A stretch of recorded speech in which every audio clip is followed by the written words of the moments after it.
is everyone? Fantastic, yeah? Okay, we lost. Okay. Let's not try and make this a big depression session. We'll try and be as positive as we can considering what we just fucking went through. It just seems, what can I say? It just seems like we were beaten before we started. We could just really chalk it up as a bad night. But fuck me, man. Clearances minus 18, contested possessions minus 38, uh, inside 50s minus 19, disposals minus 115. That tells me that there was no effort. Yeah. Um, all those stats, it's not talent, it's not experience, it's just no effort. 71 points from stoppage. I mean, even if Nick played, we get done, I reckon. But just because he's out, it doesn't mean we have to lower our heads. A lot of senior players let us down today. Are there any positives? I don't know, man. Where do you see the positives? No tackling, no pressuring, no harassing, no fight, no intensity. As I said, man, you don't need talent to do those things. It just seems that no one stood up. You know, Brazzy maybe, Josh maybe, but there's a lot of players that we're going to talk about tonight. The margin really flattered us, and I just think that Fly needs to make some big calls now. I'm not asking for wholesale changes, but he's got to be thinking now, like, okay, if we stick around with this plodding, samey group of players that we've got, there's a lot of players that, one paced, uh, kind of similar sized players that aren't producing for us. If he sticks with them all year, we're going to finish mid table or lower. He can throw the kids in from now, and we'll probably still finish mid table or lower, depending on how they go. So there's a lot of things to talk about. Um, but look, I've been around for a long time. I know we will bounce back. We always do. I've seen very low points in our time. It's just one game, man. We played one shit game against the reigning premier away from home, and the blessing is it's at the start of the season. So we'll dissect this game and we'll bag a lot of aspects of it. But I tell you what, let's just take a chill pill and we'll see how we go. Betty Zero, how are you? Hey Mick, I tell you what was good tonight. What was good, mate? My Scotch fillet steak that I cooked right before the match. That was nailed it, mate. Nailed it. Oh, shit! That would have shit all over the actual game. Yeah. Oh yeah, like if I hadn't had that tonight, would have been very depressing. So yeah, we'll Yeah. take that as a win. Actually, Nick Costa in the chat had a really good positive. He says it's not a final, and we still have a long way to go. So there you go, mate. I'm going with that. Yeah. I'm on that train. That was a good point. Yeah, I'll try and get that up if I find it. Yeah, man. Uh, at the start of the game, I was optimistic. Even after Nick was ruled out, I'm thinking this is giving me vibes of that years ago when we played Port. I'm pretty sure it was in a final, and Buckley was out, and Licuria ended up getting like fucking 50 possessions or something. And I'm thinking, all right, this is perfect. Yeah, Nick's out. Someone's going to step up and lead the charge, but I don't think anyone did. Yeah. Oh well. Adrian, how you going, pal? Good evening, Mick. Good evening, Woodsman. How are we all? Very good, man. Very good considering, mate. Life goes on. We fight another day, and we've got 8 days to ponder the gather round against Frio. And we're not going to go into it that confident, I reckon. But there's a lot to. There you go, Abdullah. We haven't scored over 100 points since last year, round 17. That's worrying. That's worrying. We'll talk about all that stuff. Yeah. Oh yeah. Yeah. All right. Yeah. I think. Go H. Yep. No, I was just going to say. I think it might be a little while before we see 100 points. I know, man. McStay 4 goals, but fuck, that brain fade, whatever you want to call it, I just cannot see any other player in the whole history of the AFL that would have decided to do what he did there. You've marked the ball 20 Crazy. meters out, and you've all right. All right. Let's say you see someone loose by themselves in the square. Fucking handball it to them, man. What's the dribble kick? What's that going to do, mate? There's a chance of it dribbling away from that person, man. Who do you think you are, man? Low And percentage yeah, option, you know. and the camera went on his face after he did it, and I didn't know whether to feel sorry for him, to scream at him, because like he would have felt so embarrassed. But um, after that happened, he only had 2 goals at that stage, and I thought, mate, this guy's got to get dropped now, like right now. Take him off the fucking ground, and just tell him right there and then you're playing resis from now on until you stop doing that shit. But obviously, he kicked 2 more goals after that. That buys him time, and the way Fly is, he'll probably play the rest of the year. So, yeah. All right. Looks like I got a full board. All right. I'm going to get this gentleman on. And last time he came on, we drowned him out. I love his incisive and succinct summations of our games on his channel. And his name is Nate. And don't be fooled by the pleasant exterior. You mess with this guy, he'll give you an invitation to Clifton Hill Macca's car park. You go, and you, yeah, I'll get him off. How's that for an introduction, Nate? Oh, that was beautiful. That's my only positive of tonight. Yeah. Oh, There you go, Nate. Man. oh, love you boys. How's it going? Fantastic, Good, man. mate. Good, mate. Really, honestly, What there's can- no analytics for this. We just got smashed.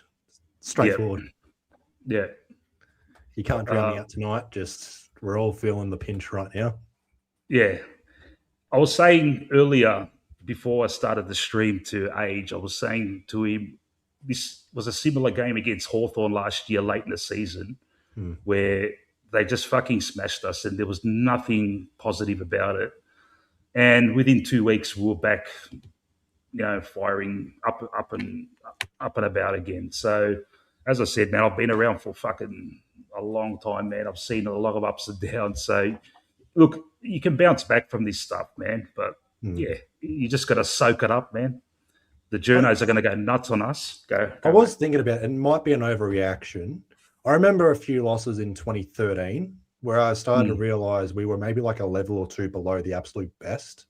Yeah. Maybe this is that loss to confirm we are a few levels below the best, and maybe we are going to be in wildcard round purgatory for the remainder of the season, if not lower. But I do fancy ourselves to bounce back eventually, claim a scalp or two, get Darcy Moore, Pendlebury, Nick Dacos back clearly as well, Bobby Hill as well.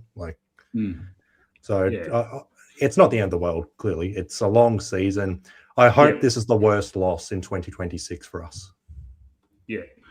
And this happens every fucking season, okay? There's always, every season, there's always that one team that jumps the gun and fucking kicks ass and then dies out. That could be the Bulldogs. Yeah, everyone's saying Bulldogs premiership favourite, but you don't know, man. Shit happens, injuries, form changes and everything. And there's always that one team that's up and down, and then something clicks mid-season and they turn it around. So I'm always looking at on the bright side in those situations. And I've seen us do it heaps of times, yeah? How many times have we done that? We've been choppy, and then bang, we just put in like a 9-game stretch of fucking, wins. So, yeah, you just got to soak it up, I guess. Comes with the territory. Yeah. All right, fuck, everyone's jumping on.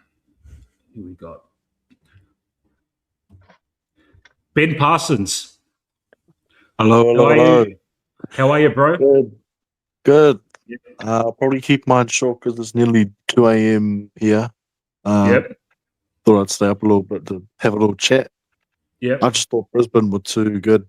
They were just too good. They did what they wanted to do. They I don't know. It was un-Collingwood like. It was just frustrating. Yeah.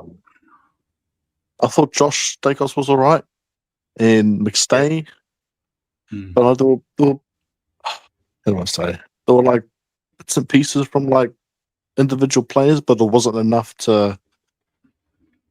I don't know. It just wasn't enough. And I reckon we had like that third quarter when fucking Lipinski had the goals gaping, and if he kicked that goal, we would have gone under 20 points, and that was our only chance. Now, I'm not saying we would have won. We probably still would have got fucking belted. But they're the moments that, big moments like that you got to nail. And he had a shocking game, and I'm sure we're going to talk about him a lot tonight. He had a shocking game, but he could have redeemed himself with that, He could have. That was a big moment. There was a momentum shifter, I felt. Like, if he got that goal, like, the Collingwood fans, they would have lifted and, like, come on, we can like, bring it back. But, if anything, it would have been an honourable loss rather than a dismal fucking effort where we're just thinking, what the fuck, Yeah, man. Too many fumbles. It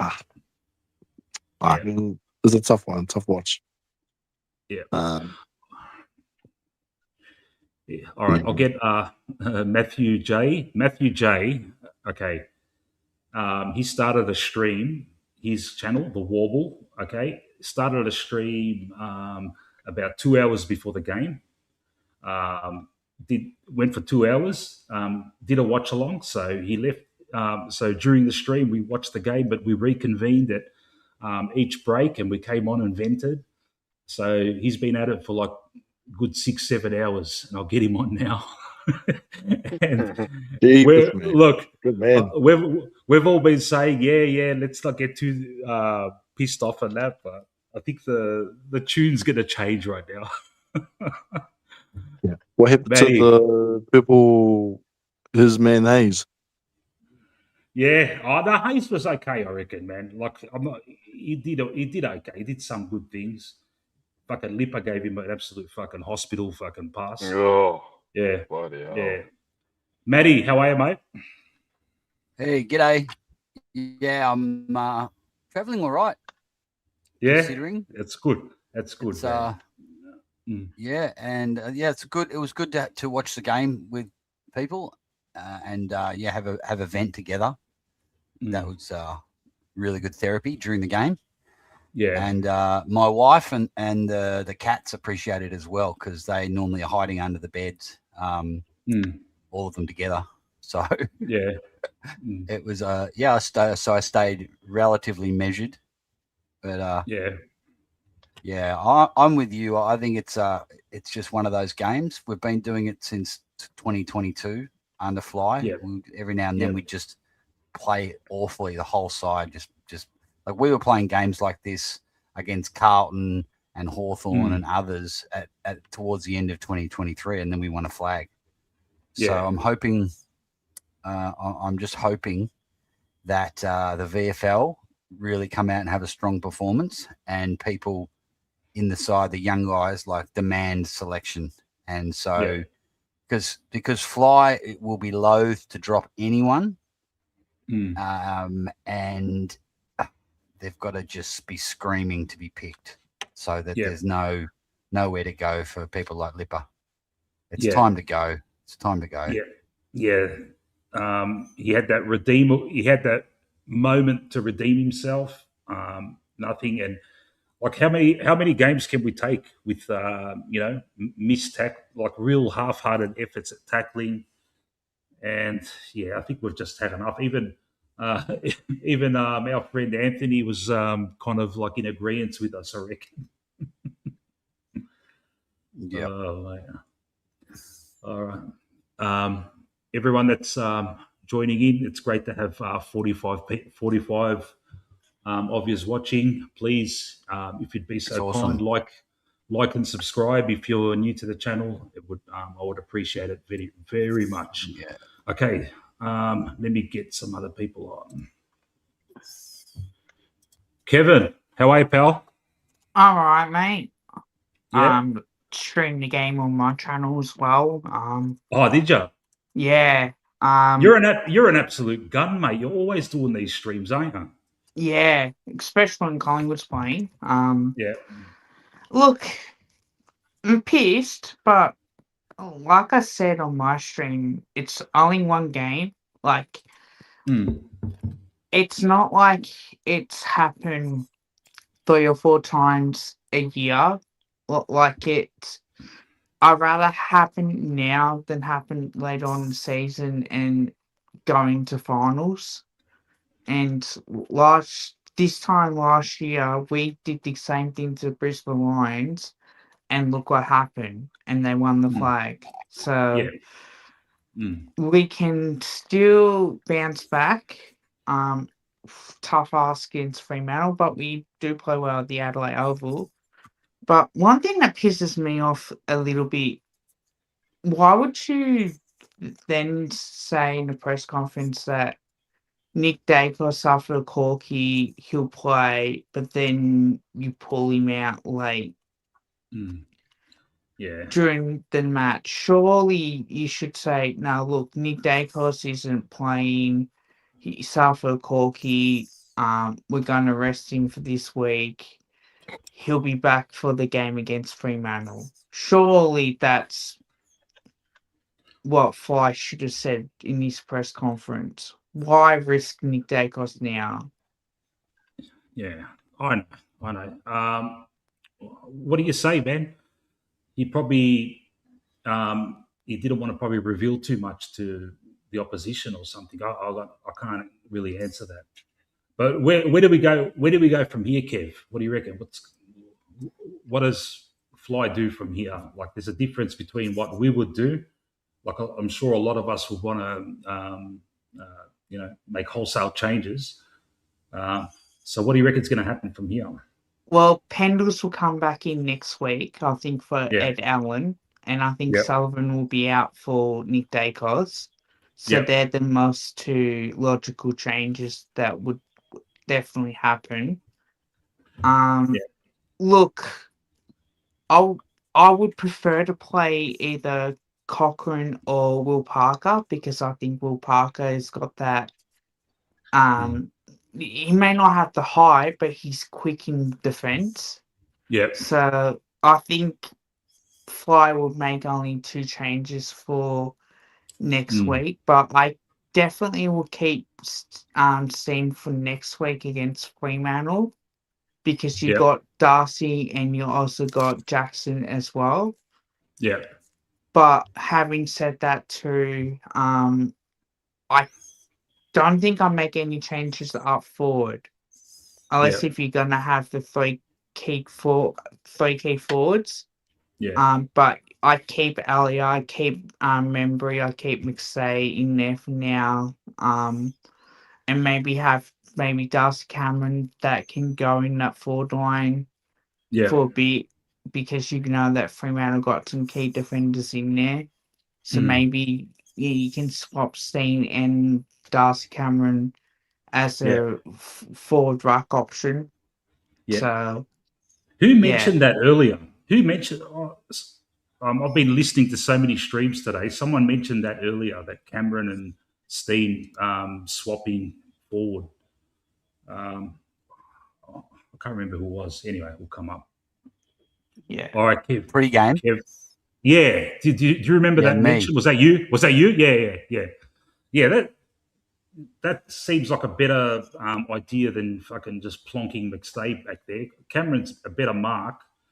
He's probably a more reliable kick for goal. It's just something different maybe that we can try, because we know Steen can handle the ruck now. Were we too seduced by Steen's wonderful debut last week? A lot of us were expecting the same. He did okay, but what can he do? He's a young kid, but we were smashed. Fucking Draper was taking contested marks and giving him first use. One thing that shits me is ground ball. when the ball's on the ground, we can just never be clean, man. Even if we get there first, yeah, it's always just some bullshit loopy fucking handball. It's either Long or McCreary or Allen or whoever. We just don't have classy fucking midfielders. And, ever since we got lucky, we got Nick as a father-son, 5 years ago. We haven't been able to give him a sidekick that is almost as equal as him. And the big teams all have 2 fucking absolute fucking A-grade midfielders that fucking kick ass. And we've always just had Nick since he came, yeah? Back in the good old days, yeah? Pendles and Swanee, getting both of them destroying teams every week. We just haven't been able to kind of get the trades through to get someone to help him out. And we could talk about Butters all we want, who knows, but Nick really needs a fucking A-grade sidekick beside him, I reckon. Yeah, you saw tonight without Nick in the team, the ground balls sort of fumbles were it was just insane. It almost looked like a local footy sort of standard, 3 or 4 sort of grabs at every single ground ball. No one's clean, especially tonight. It was just it was fumbly every single time the ball hit the deck. And they were sweating on us as well. We'd make that second fumble and they were there and they were ready. So, it's just one of those situations that when you don't have class in the team, like a Nick and even a Pendles, it has fallen away big time in the midfield tonight. Yeah. Yeah. Well, one thing that I like to see from our point of view as well, like I know this might not be, it does hurt that Bobby's maybe that Bobby's on the team. Why don't you put someone like Bo more in the midfield and give him that, see what he's like above his knees? Yeah. Bo, I reckon he played some midfield minutes today, Kev. Looked like he was tagging. Go. But why don't we put him, like, if we knew that Nick Dacos was out today, why not play Bo like 60 or 7% more of the midfield minutes? Yeah. Or like a Josh Dacos as well, like. Yeah. To give another look where you can do that, or Dan Houston maybe. Yeah, I was screaming for Josh to go into the guts from quarter time.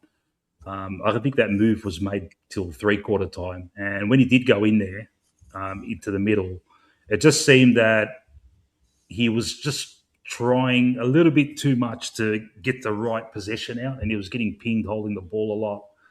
And they were all over him like seagulls. Yeah, one of those guys, Kev. There's too much to do for a Josh at that point of the game. The game's over, and the instructions clearly just take it on. Take everything up through the middle. Try and bite off some Hollywood handballs and Hollywood kicks. So it's hard in that position to actually have any impact. Whereas, starting off the game, if he's in there, it could have played out completely differently. I still think we get done. I think we were just clearly outclassed tonight, every aspect of the game. But just strange coaching decisions tonight. There's more of them we can point on, but that was one of them. Yep. All right, I've got Tyler backstage. I'll get him on. Just give me a second. How are you, Tyler? Good morning. The Pies finally came to your hometown, and that's what they delivered for you, mate. I wasn't worried about the match tonight, but I didn't want to go, so I didn't go. Yeah. Oh, good decision. I wasn't. The result doesn't surprise me, but the way that we played actually disappoints me. So I sold the tickets a couple hours beforehand. Once I found out Nick wasn't playing, because I thought, okay, this is going to be a bloodbath. Oh, geez, that's tough. Shrewd, Tyler. Yeah. Yeah. No, I didn't make any money. It was just basically passing on to any other poor No, clients. I'm just good decision. Yeah. All round. What's your take on today's game, mate? Last night's game. Oh, where to begin? I'm not angry. I'm disappointed. Yeah. I think this is one of those games where, it's as someone on Anthony's stream mentioned afterwards. It is. We have to treat it like a mulligan. Yeah, I agree with that. Yeah, you just forget it. Forget about it. It's a shank. Yeah. It's a shank on the golf course. Forget it. Take the fucking mulligan. Yeah. Move on. Didn't I'm tempted to believe that Fly knew that we were not winning this match beforehand, hence why he didn't risk Nick. So I think, but if that was the case, I just wish they would have just played a bit more interesting footy rather than this boring slop that showed up. Like, it was just so uninspiring and so boring that like it almost seemed like they didn't know what to do, and they were treating it like, let's just get through the match, let's not get injured, let's move on. So so it is a mulligan.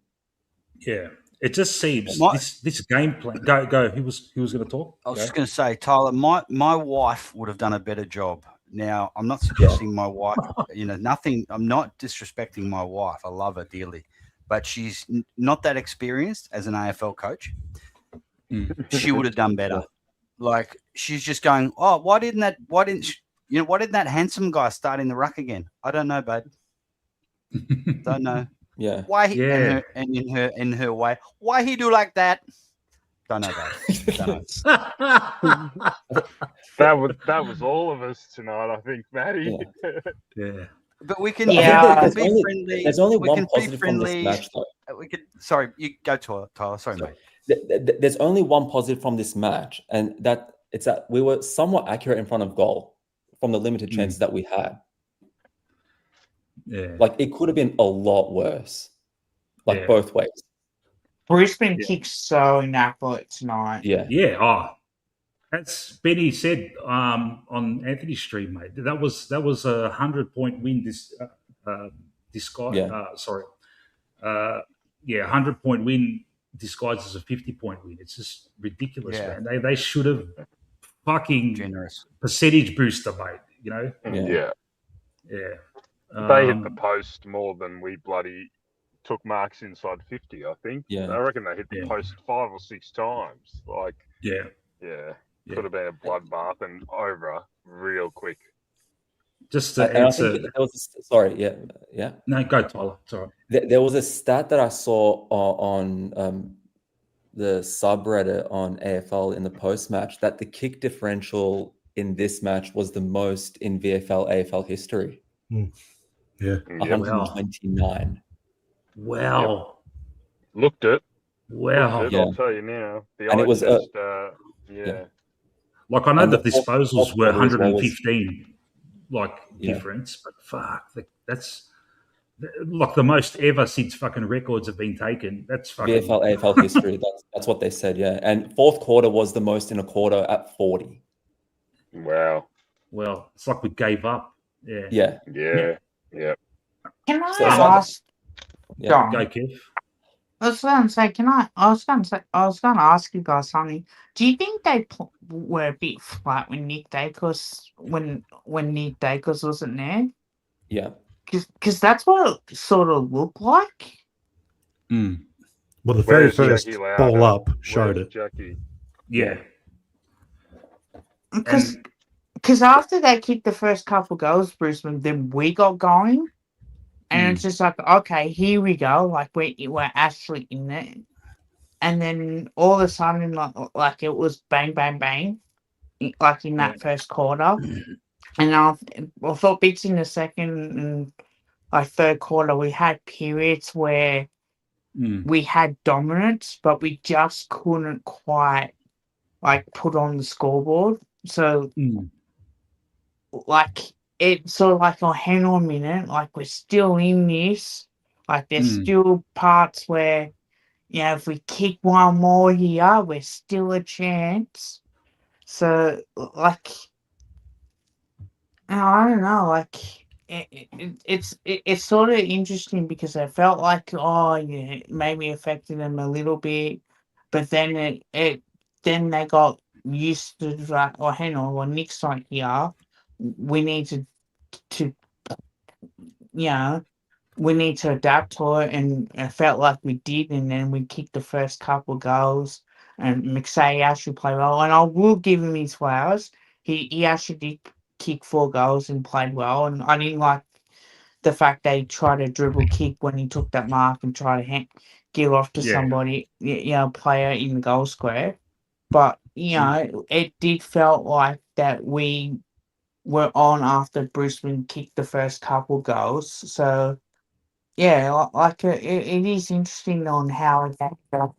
Like I did that we were flat in that first few minutes when Brisbane got going, but then when we got going, finally, like we finally were up and about, and I was up and about watching. I was like, yes, come on, boys, we're actually on here. So yeah, I was just wondering what you guys thought. Oh, Kev, that first centre clearance. So we start the match. We lose the ruck contest. They get an exit out that wing side. Easy possession. Kick it inside 50 to the pocket, and Lohman takes a one-handed mark on the boundary line. One hand holding off his opponent, the other hand, and I just think to myself, I say, you can't let that happen. Like, it's just, I understand that, they're a great team and all that, but I just said, here we go. They're just, you could not have, a worse start to a game of footy than that. And right then and there, I thought, there you go. Already, they've got the ruckman wrong to start the game from the very start. That's the first thing. Second thing, their 3 players were already bloody out of that contest. They could have raffled it in there. And then next thing you know, they straight away get the one-on-one, and it's a one-handed fucking mark on the boundary. And I said, here we go. And that's pretty much how the rest of the night played out after that point. Yeah. Maddie said it set the tone. Yeah.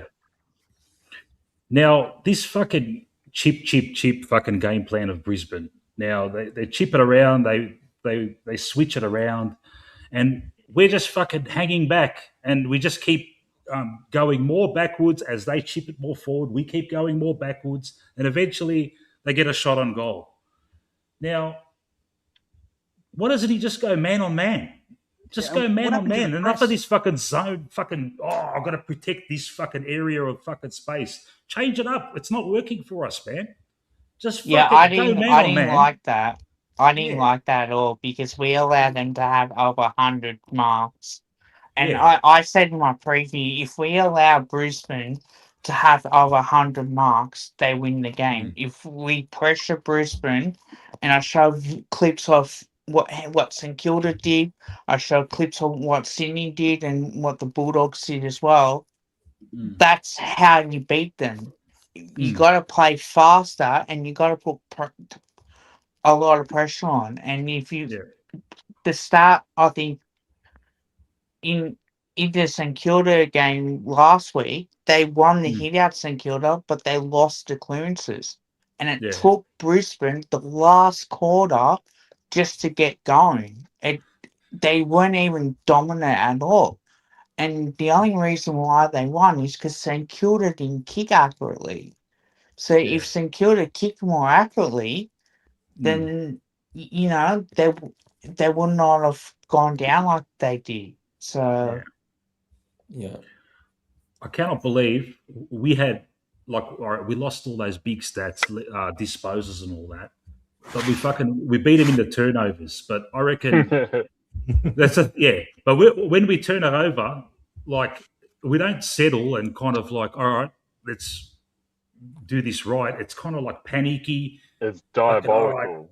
Yeah. And I'm going to criticize a favorite son of ours that's been around for a long, long time. And he won a number of Copeland trophies. But Jack Crisp, yeah, man, fuck. that second quarter as well, like that 15-minute patch. Some of the worst disposals I've ever seen from Jack Crisp. Oh yeah. That moment where he was bursting inside 50. Now, this is a bloke that's on a big grand final day has managed to kick 2 goals from outside, clutch goals from outside 50. He's inside 50, and the goals are at his mercy. He's decided to do a little dinky. He's obviously changed his mind last second, and he's gone for a dinky little pass to McStay of all people, who had a man on him anyway.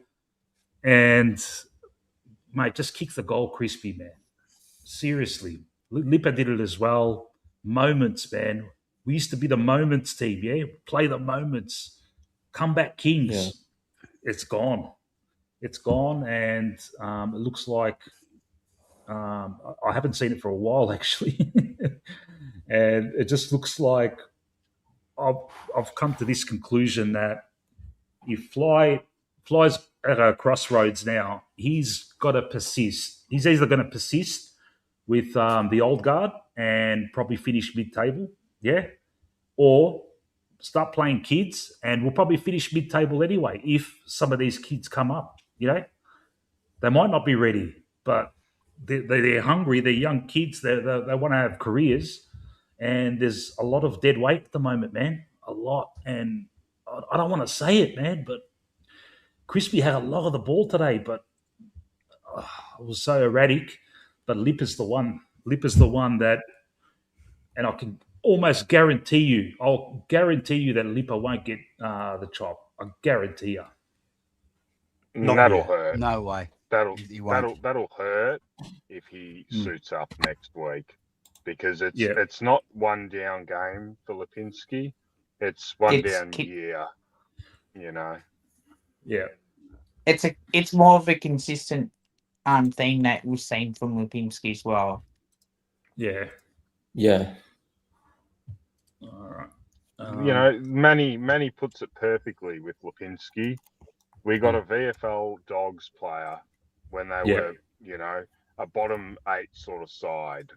That's the reality here. You know, he was part of the premiership team. He was lucky. He got subbed in and you know, played actually okay in that game. But really, I think his time's up, and we really need to start looking past players like Lipinski. Last year, we sort of got the sample size, and you know, there was still a lot of people that you know, would point to, you know, he's inside 50 kicks, and you know, okay, when he's on the outside, he's really hurtful. But the reality is that is all well and good when the team's top 4 and winning games. But when there's, you know, when we're down a peg this year, which it looks like we may be, and we need the senior guys 100 games, 150 games to go up another level, he looks like the same player or less than what he was. So at the end of the day, we just want accountability. You know, that's the way I view it. I know he's not going to get dropped, but my God, he should be the first one on the chopping block. Yep, I agree, mate. All right. Dan Houston, 32 disposals. The ball was there a lot. The ball was down there a lot. That's the reason why he got him. How many kicks? Like, what? That's why we got him, man. Those laser passes out of defence, they weren't happening tonight. No. Especially compared to Zorko as well, like night and day. Yeah. Who was better? Yeah.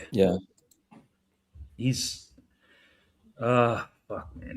I can't find it. What can he 30 there you go, Peter G. 32 irrelevant disposals. 15 kickings. Yeah. Go, Kev. I was gonna say, I don't think all of it was irrelevant. I still think like some of his disposals were good. Mm. But yeah, like it would be hard because like the ball is going in there a lot more. So naturally, Yeah. like someone has to get the ball more. Yeah. Yeah. But he stood up when the pressure was on. Definitely, the amount of times the ball was going into Brisbane's 450 more often than not. So yeah. Yeah. Yeah. There's a point late in the Okay. game. Sorry, Dan Houston Go, mate. have a shot from like 55 meters out, and he goes Yeah. like 10 meters to the right in the forward flank. Doesn't hit the target. It's just, I think that's Yeah, I saw that. Yeah. Yeah. It's just that it's hard. Look, we don't want to be too harsh on the guy. He had 2 good games at the start, and we thought, oh, the Dan Houston's back. We've just played a fucking quality fucking team with guns, albeit injury riddled. But even the players that came in were adequate for him, and they got enough class there. And the ball was just inside there a lot. There's so like our defense, man. There's only so much they can do, man. Like same with Billy Frampton. Oscar Allen decides to play like fucking Wayne Carey for the first time, but the ball just keeps going there, and we'll go through every player. Go, Tyler. Yeah, this almost felt like the exact opposite of last year, where it like nothing was working for them, everything was working for us.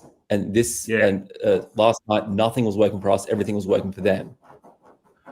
Yeah. And you'll hear Kane and Kingo tomorrow talk about how Brisbane are the real deal and how they're the premiership favourites and what's going on with the Pies. And it's still April. Yeah.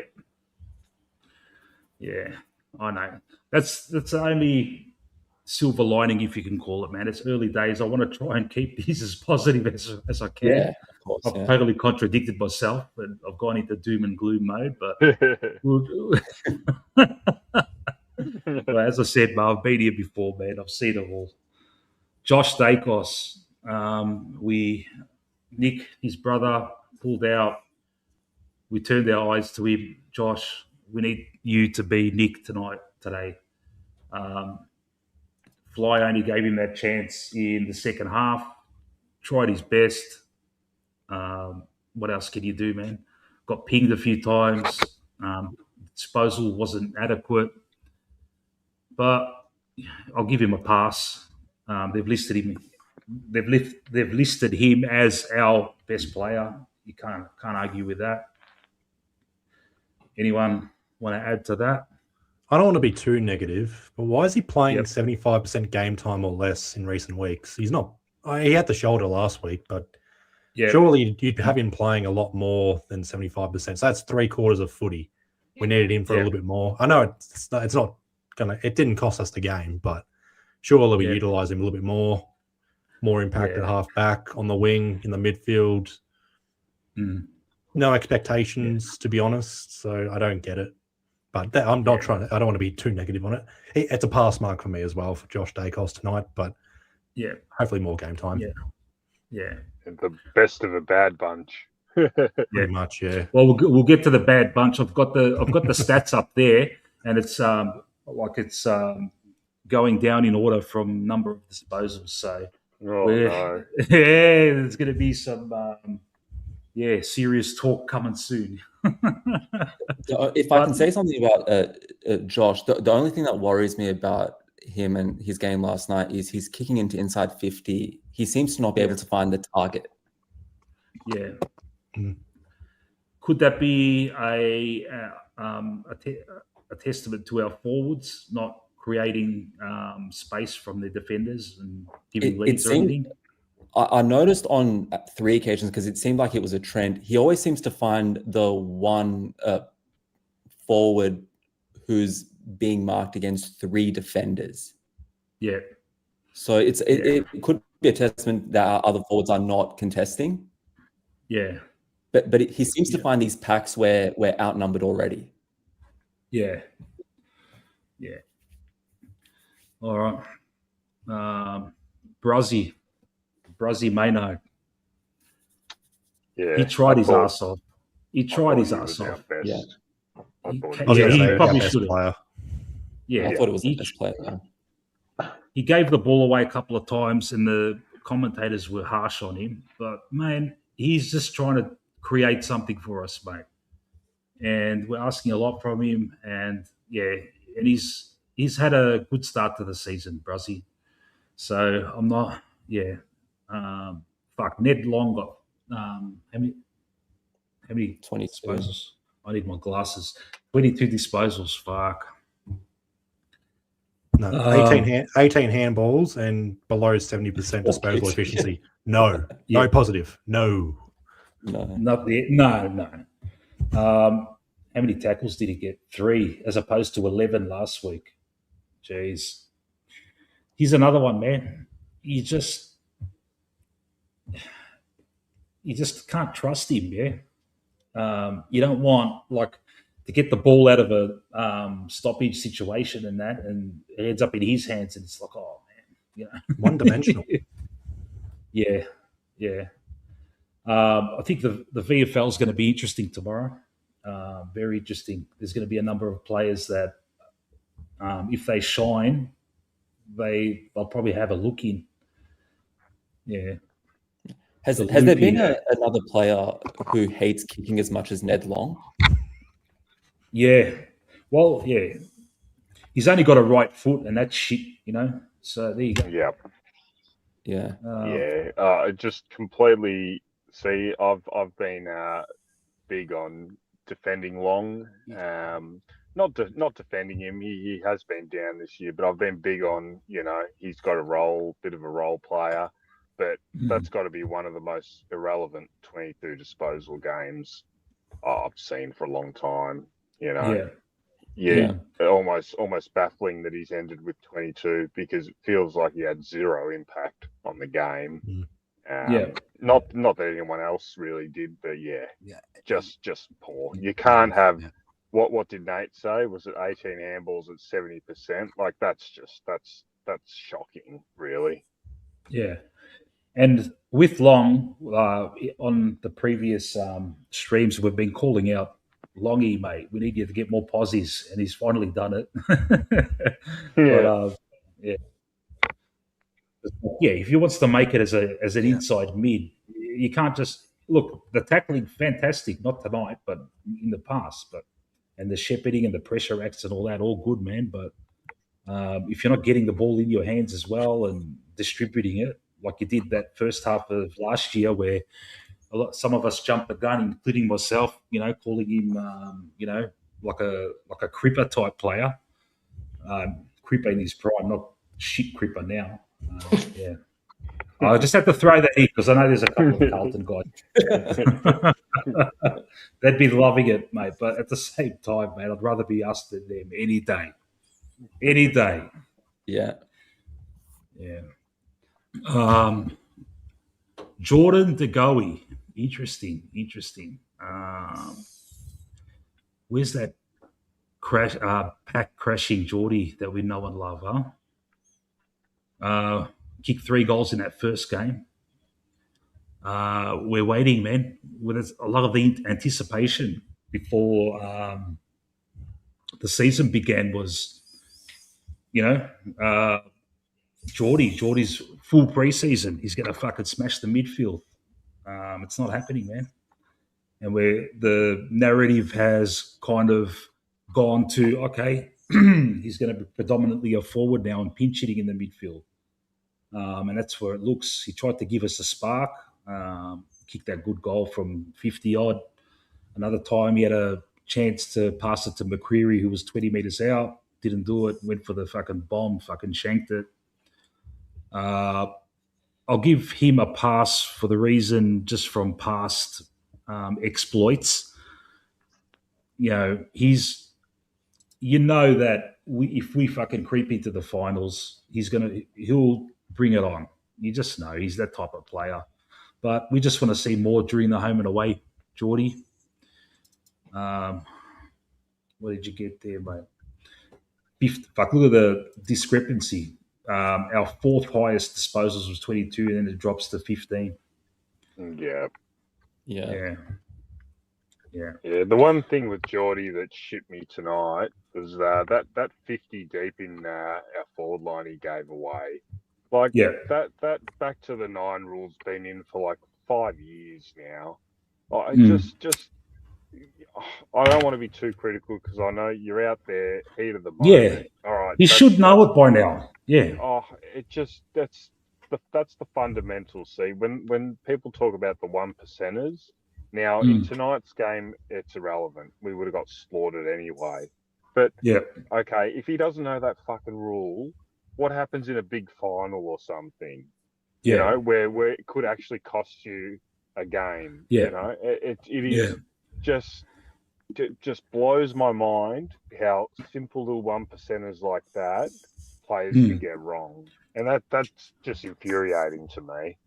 The thing is, the first 4 rounds of the season, all around the whole fucking comp, the players should know now. When the ump screams fucking stand, just stand where you are, man. Fuck. Stop giving them the chance to fucking give it, mate, you know? We should know it by now. They've been fucking red hot on it. Yeah. All right. In backstage, okay, I've got a gentleman, okay. This gentleman is the brother of our friend Anthony from Pies Footy. And the last time I heard his voice, it's fucking gruff and booming, the total opposite to Anthony. So we'll see what he's got to say. Richard. G'day, Chris. Hey, what's going on, lads? Fucking good old Collingwood, huh? Yeah. What happened tonight? Well, we just fucking didn't. Nick, tell me, mate, what happened? We just didn't show up, man. I was out to dinner with my missus tonight. I got to watch the first quarter in a Fitzroy bar full of Brisbane Lions supporters. And, mate, I had to leave. I had to fucking leave. It was the first pub I came across, and the whole bar was full of fucking Lion supporters, mate. It was fucked. Yeah. I don't know. Pendle's out, Darcy Moore out, Nick Dacos over at the Gabba. It was always going to be a hard game. It was always going to be a hard game. Yeah. So I don't know. Like, what's the vibe around the club tonight? Like, what's everyone saying? Because I didn't watch last 3 quarters. So okay. Oh, look, I'm trying to keep the vibe positive. I'm trying to not be negative, but it's hard, man. It's hard when you watch something like that, man. Like, my brother called me on my way home, and he's like, "Fuck, man, that was depressing." He's like, "This live stream is going to be depressing," but numbers rocked up. He had some numbers in the live stream. He's fucking killing it. He just got the $5,000, didn't he? Yeah. Yeah, don't know. Well, fucking, mate, all I can say is, man, I'm a big fucking preacher on Bobby Hill, man. When he comes in, I'm telling you, like, the whole side will just generate such a spark, man. Like, it's just going to be a different side, I'm telling you. Bobby Hill, man, that's my tip. He's going to come back in the final third and fucking rejuvenate us. It's more out of hope than anything. I just want it to happen. Just hope his personal shit's all over and done with, and he can just concentrate on footy, man. But I think he's ready. Don't we need him, man? I think so, mate. I think so. Man. So what, like, tonight, was it more of like we just played shit, or was it more that Brisbane was too good? A bit of both. We just let them control the ball, man. Every ball that fell to ground, they seemed to get it and be clean with it, and then just keep possession. And we were just running back, and they were inching forward, and we were just kept going back until they got a nice fucking shot at goal and fucking got us, you know. And clearances, mate. Stoppages. They smashed us in stoppages. They got 71 of their points from stoppage, man. That's like we complain about that the second quarter in the prelim, mate. Fuck, they just fucking demolished us in that. Did it again, huh? Did it better? Yeah, man. Yeah. So, the consensus is amongst us now, man. What do we do? Like, a lot of us want the kids to play. Nah. Who's gonna play? That's the thing. They've got a game tomorrow. If someone steps up, there's this kid, Angry Anderson. He's a fucking built like a brick shithouse. I keep hearing Anderson. Yeah. So, yeah. Well, when you say play the kids, who else? There's another kid called Swaddling. That's really good. He's probably not ready. But the thing is, Chris, as the Fly can make a decision now to start playing kids, and we'll probably even with the old, if we play the oldies throughout till the end, we'll probably finish in the same posse, man. Maybe a little bit lower, I reckon. If yeah, so I'll ask you, man. I know your brother's a big fucking fan of Lipinski, and it seemed to wane a bit. He had a fucking absolute shocker of a game. Are you a Lipinski fan?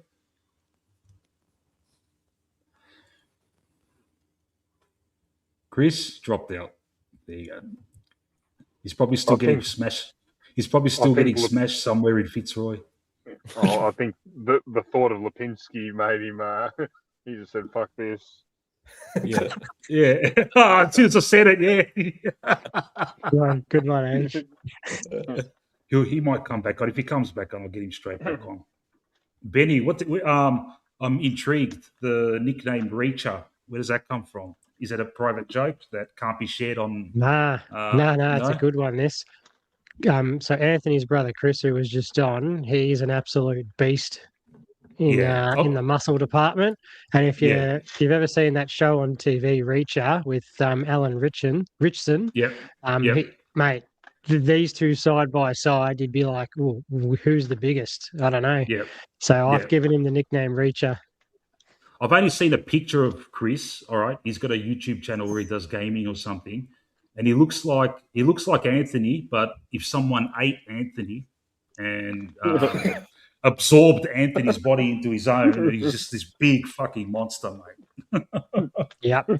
I always said when I'm at the footy with both of them, it looks like I've got bodyguards. It's awesome. They're both 6'5" or something. Yeah. And when they get the trench coats on and the tight shirts, mate, I look like I'm the president or something. They must look like hitmen, man.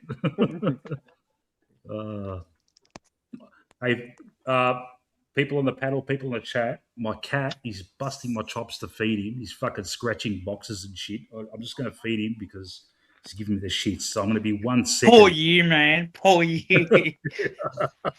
I better set up my stream for Adeline Fremantle since we're going to be playing these bastards next week.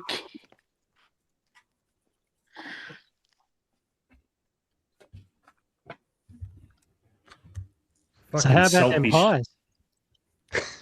Yeah, how about them? Fucking selfish animals, man. Anyway, yeah.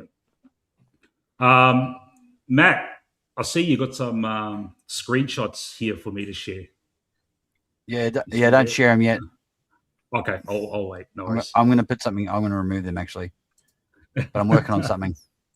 Okay, no worries, man. He's cooking. Yeah, I am. I'm cooking. They know we're coming.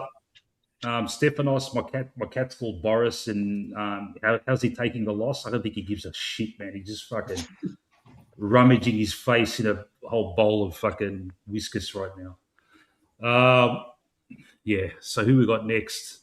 Jack Crisp, man of the moment, games record holder that we're just going to keep playing until fucking you can't even fucking move. Thought he would have had more possessions today. I'm surprised.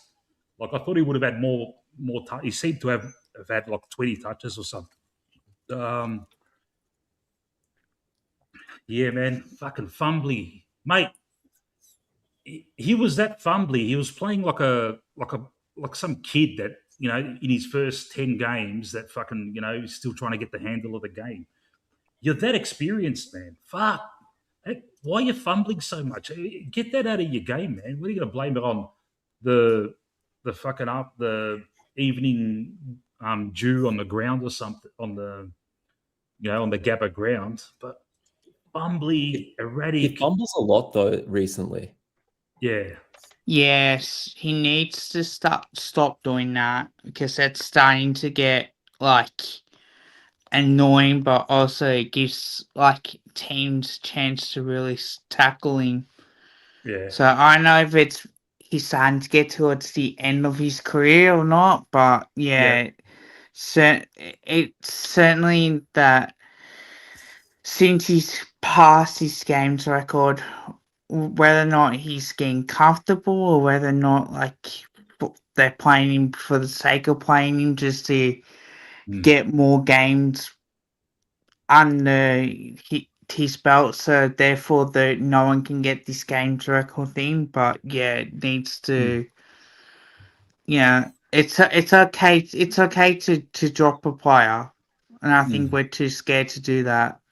Yeah. Look, if anyone deserves a mulligan, I think he's probably okay. But yeah, he's just not the crispy of old anymore. And yeah, look, tonight he reminded me, you know, in European soccer when the goalie's about to kick the ball and the whole crowd goes, oh. I feel like that's what it was with him tonight. He got the pill, and you were just waiting for him to kick it, and you just knew it was going to fucking go to Rosehead. Yeah. 33 years old, man. Yeah. When I mentioned earlier, we've got a list of these kind of like samey players that are in between 185 and 191 centimeters, and they're not, they're not as good as we think they are. Kind of like, your Lipinski, your Longs, your Crisps, similar size, just not getting the job done. Yeah. But I've got to try. I want to keep the vibe positive. Chris Talbot's, I've had him backstage for a while. I keep forgetting to chuck him on. I feel bad. So I'm going to get him on. And I didn't hear his, apparently he had a tirade on Anthony's channel. Oh, I heard. Yeah. Mr. Talbot, you're not happy? No, I'm fucking pissed off. I lost it on Anthony's stream. Yeah, so we're not going to hear that laugh tonight, obviously. No, not really. I lost it. I went nuts on Anthony's stream. Did you give it to him about Lipper? Oh, fucking oath I did. Yeah. I gave it on most of the players. Yeah. I lost it mostly at McStay. I lost it at McStay. I lost it at McStay. I lost my nut at McStay. Oh, fuck, in the third quarter. Yeah. McStay, man. Fucking hell. The camera went on his face after that fucking shocking whatever you call that thing. Yeah. McPutrid. What else can you call him? McShit, McSpud, McStatue. All right, he kicked 4 goals. They're going to pat him on the back and say, well done. You're kicking goals in junk time to, pad up your stats. And that means we're going to watch him now for the next fucking 10 weeks. I call him fuck off. Fuck off. I am praying. I'm praying, please. Westy. McArsehole. Kick 10 tomorrow. Westy, kick 10 tomorrow. McStay arsehole. Oh, you guys might kill me when I do my review. Yeah. Because when I do my votes, I will be giving McStay votes for that game. But I will be saying, why the fuck would you dribble kick a fucking football just to give it to a teammate? But no, look in that situation, for me, if that was me in that situation, I would go back, take the kick. That's what I would do. Because nothing more than what you could do is to try and fuck anything up, and that kick then I think 29 that would have put us 4 goals down or something, or 3 goals down, wherever it was. So it would have given us a bit of a sniff. Yeah. So could that put Brisbane on the back foot a little bit as well? Yeah. Mm. I think we're 5 goals down there because we got the ball pretty much straight away and kicked another goal. So it sort of evened up. It was still a pretty shit thing to do. Yeah. On last night's stream, and I then introduced Lipinski. Yeah. On last night's And then stream, Lipinski was 5 minutes later. Yeah. On last night's stream, I introduced a new segment to commemorate journos that like to stick the boots into us. But I haven't thought about it for a player. I'll just show you what this segment is. Just give me 1 second. Darcy Moore's playing like a Malacca, right? Malacca of the week. Only Malacca won't play Frampton over Dean. It's common sense. Should I do a Malacca of the week for players as well? I think you need to. Yes. I think Yes. What about coaches? Yeah. Yes. Coaches. Yeah. Matty Boyd. Suck a dick. Yeah, coaches. Matthew, former Footscray gun, apparently. Matthew Boyd. Did he play for fucking Bulldogs? Yes. Midfield. He's our midfield coach, yeah? Yes. Mate, what's he teaching him, mate? What's he doing in the training drills, mate? We can't get fucking clearances. No. You know, even when we relied on some young kid to have a debut for the ages to give us first use last week. We finally got some clearances. But mate, even when you don't get clearances, you got to try and get it out somehow, mate. What's he teaching these blokes, man? He needs to be put on trial for what he's bloody teaching our mids. I don't know what's going on. Seriously, it's just not working. Whatever's doing, it's not working. You know, it's one of those things. I always wonder if Nick Dacos played in some other team. I know he didn't play tonight, obviously, but I think any other team would be using him so much differently than what we do. But I just don't know. You have the ruckman play really well last week, and then he's may as well have just been a bloody statue out there tonight. He wasn't used at all, really. And then we're just getting slaughtered, and they're just changing nothing. I feel like Carlton, you know, it's just midfield's just so one-paced. It's given us absolutely nothing. Yeah. All right. Chris has joined us again, so I'll get him back on. Yeah, Chris, I just think Brisbane's midfield is just fucking so much better. Let's just cut this shit. It's so much better. Yeah. It shits me to say that, man. But Geordie, I don't know, man. I think Geordie is just like, oh man, like he'll give you the best game, man, and like he'll just turn to shit for the next 20 rounds, mate. That's what gets me about Geordie. Yeah. Yeah, when he marked one out, he marked 55 metres out. He would have had to kick it nearly 60, and he turned his back. And there was like 3 guys by themselves. Fucking God, yeah. What are you doing? He maybe just outside 50, he still might have it. At what point of the game was this? Was Brisbane in front or what? Yes. This was they were in front. Yeah, third quarter. Yeah. Third quarter. It was the third quarter. Because I was at the photo booth with my partner taking photos, and I was just kept checking fucking the AFL scores, and it said we were 20 points down at 3/4 time, correct? Were we 20 points down? I think about 25 points, but we had a something sniff, like that. 20, and I 25. fucking put the phone away for like 10 more minutes, and then all of a sudden we're down by 50. Fucking hell. Yep. Yeah. Look, I'm not too bummed out about the loss, man. Because like, come on, man. Like, you I know they had outs too, but come on, man. Darcy Moore, Pendlebury, Nick Dacos. I would say they're fucking our top 3 most important players on the team, man. Darcy's the captain. There's your leadership. Pendlebury, you walk out with your chest out when Pendlebury's on the field, right? And Nick's the fucking best player in the league. So you're not gonna. I don't know. I just feel like. I don't know. I feel like a lot of people just got to relax. Do you know what I mean? Yeah. Like, I know. not a sprint. I'm the trying. marathon. Bobby's coming back. Don't worry. We'll get back on the G. Yeah. You know what I mean? Just it'll be all right. Don't worry. What we Chris? got? Benny. Sit down. Benny Zero, mate. How are you, brother? Hey, What do you bro, think of the game, man? Talk to me. Yeah, a bit disappointing. We were chopped up again, but we move on, and we look to better and bigger and better things. You know. Fuck, give me some more detail than that. I know we got chopped up. Bro, that's basically what it was. They chopped us up Pretty by much, huh? foot, by hand. They moved the ball, they surged it forward. We didn't.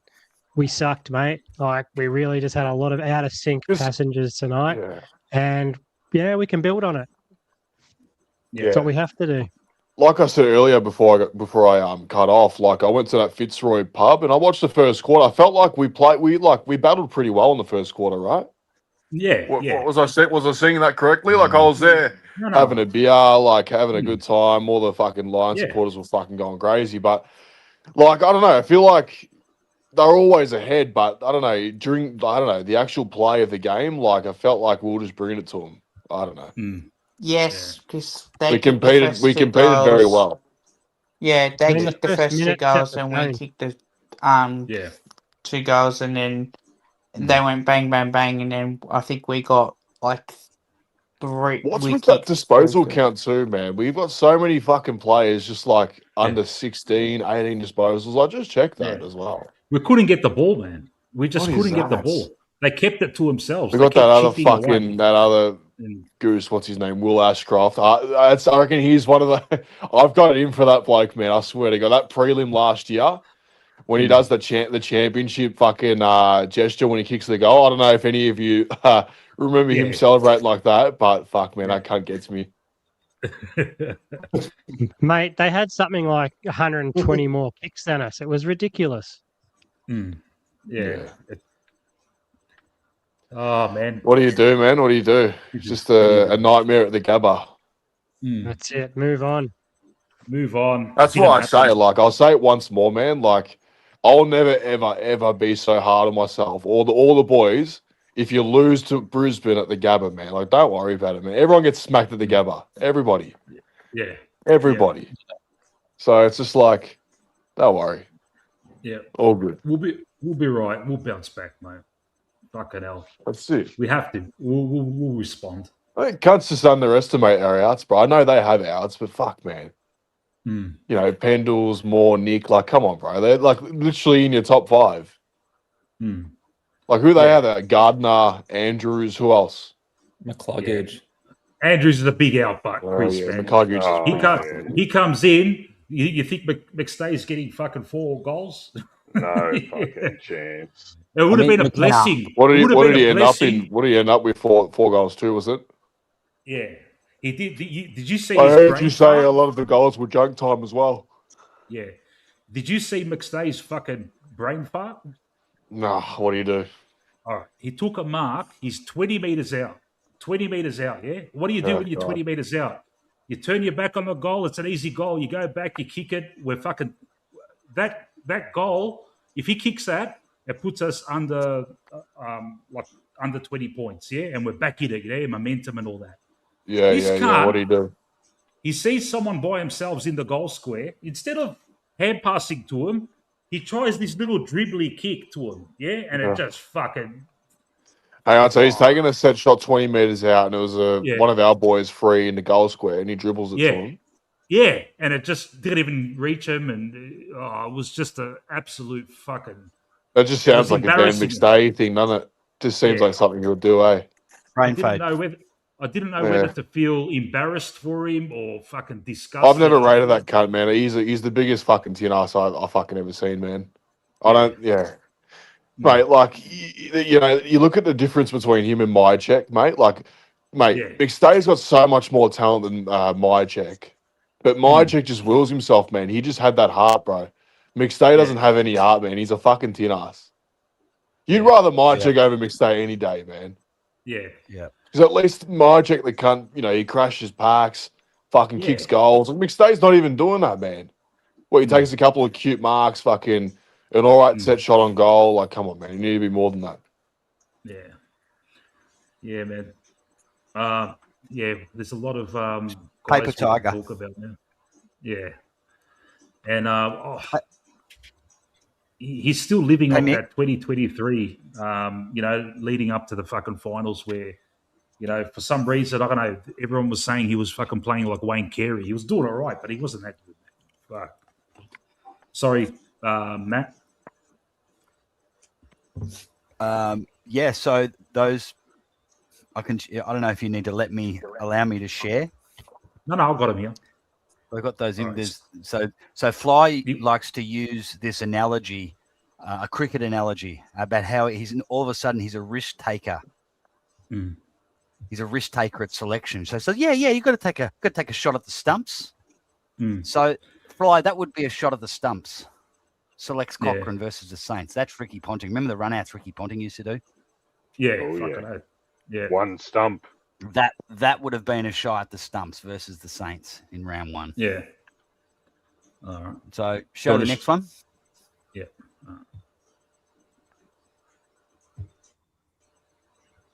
That's an actual fly. That's a fly shot at the stumps. Fuck hell. Under Armour. Yeah. Trevor Chappell, mate. You got to be. Apologies. Look, you got to be kind of like of the vintage of myself, Matt. Age. I'm not sure how old you are, man, but we know what's going on here. So a lot of the youngies might be a bit perplexed by this vision they're seeing. But to give you a bit of context, the guy bowling the ball, Trevor Chappell, it's the last ball in a one-day international. The New Zealand batsman needs to hit a 6 off the last ball to win the game. And this guy comes just to draw. Actually, just to tie the game. They couldn't win it. 6 to draw, yeah. So Trevor Chappell comes in and bowls an underarm grubber ball that it's impossible to hit a 6 from. And better than that. His brother Greg was the captain, and his brother Greg, the captain, ordered him to do it. Yeah, it was horrible.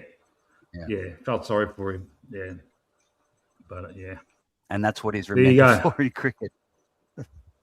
Selects Lipinski again. Fly in a nutshell, mate. When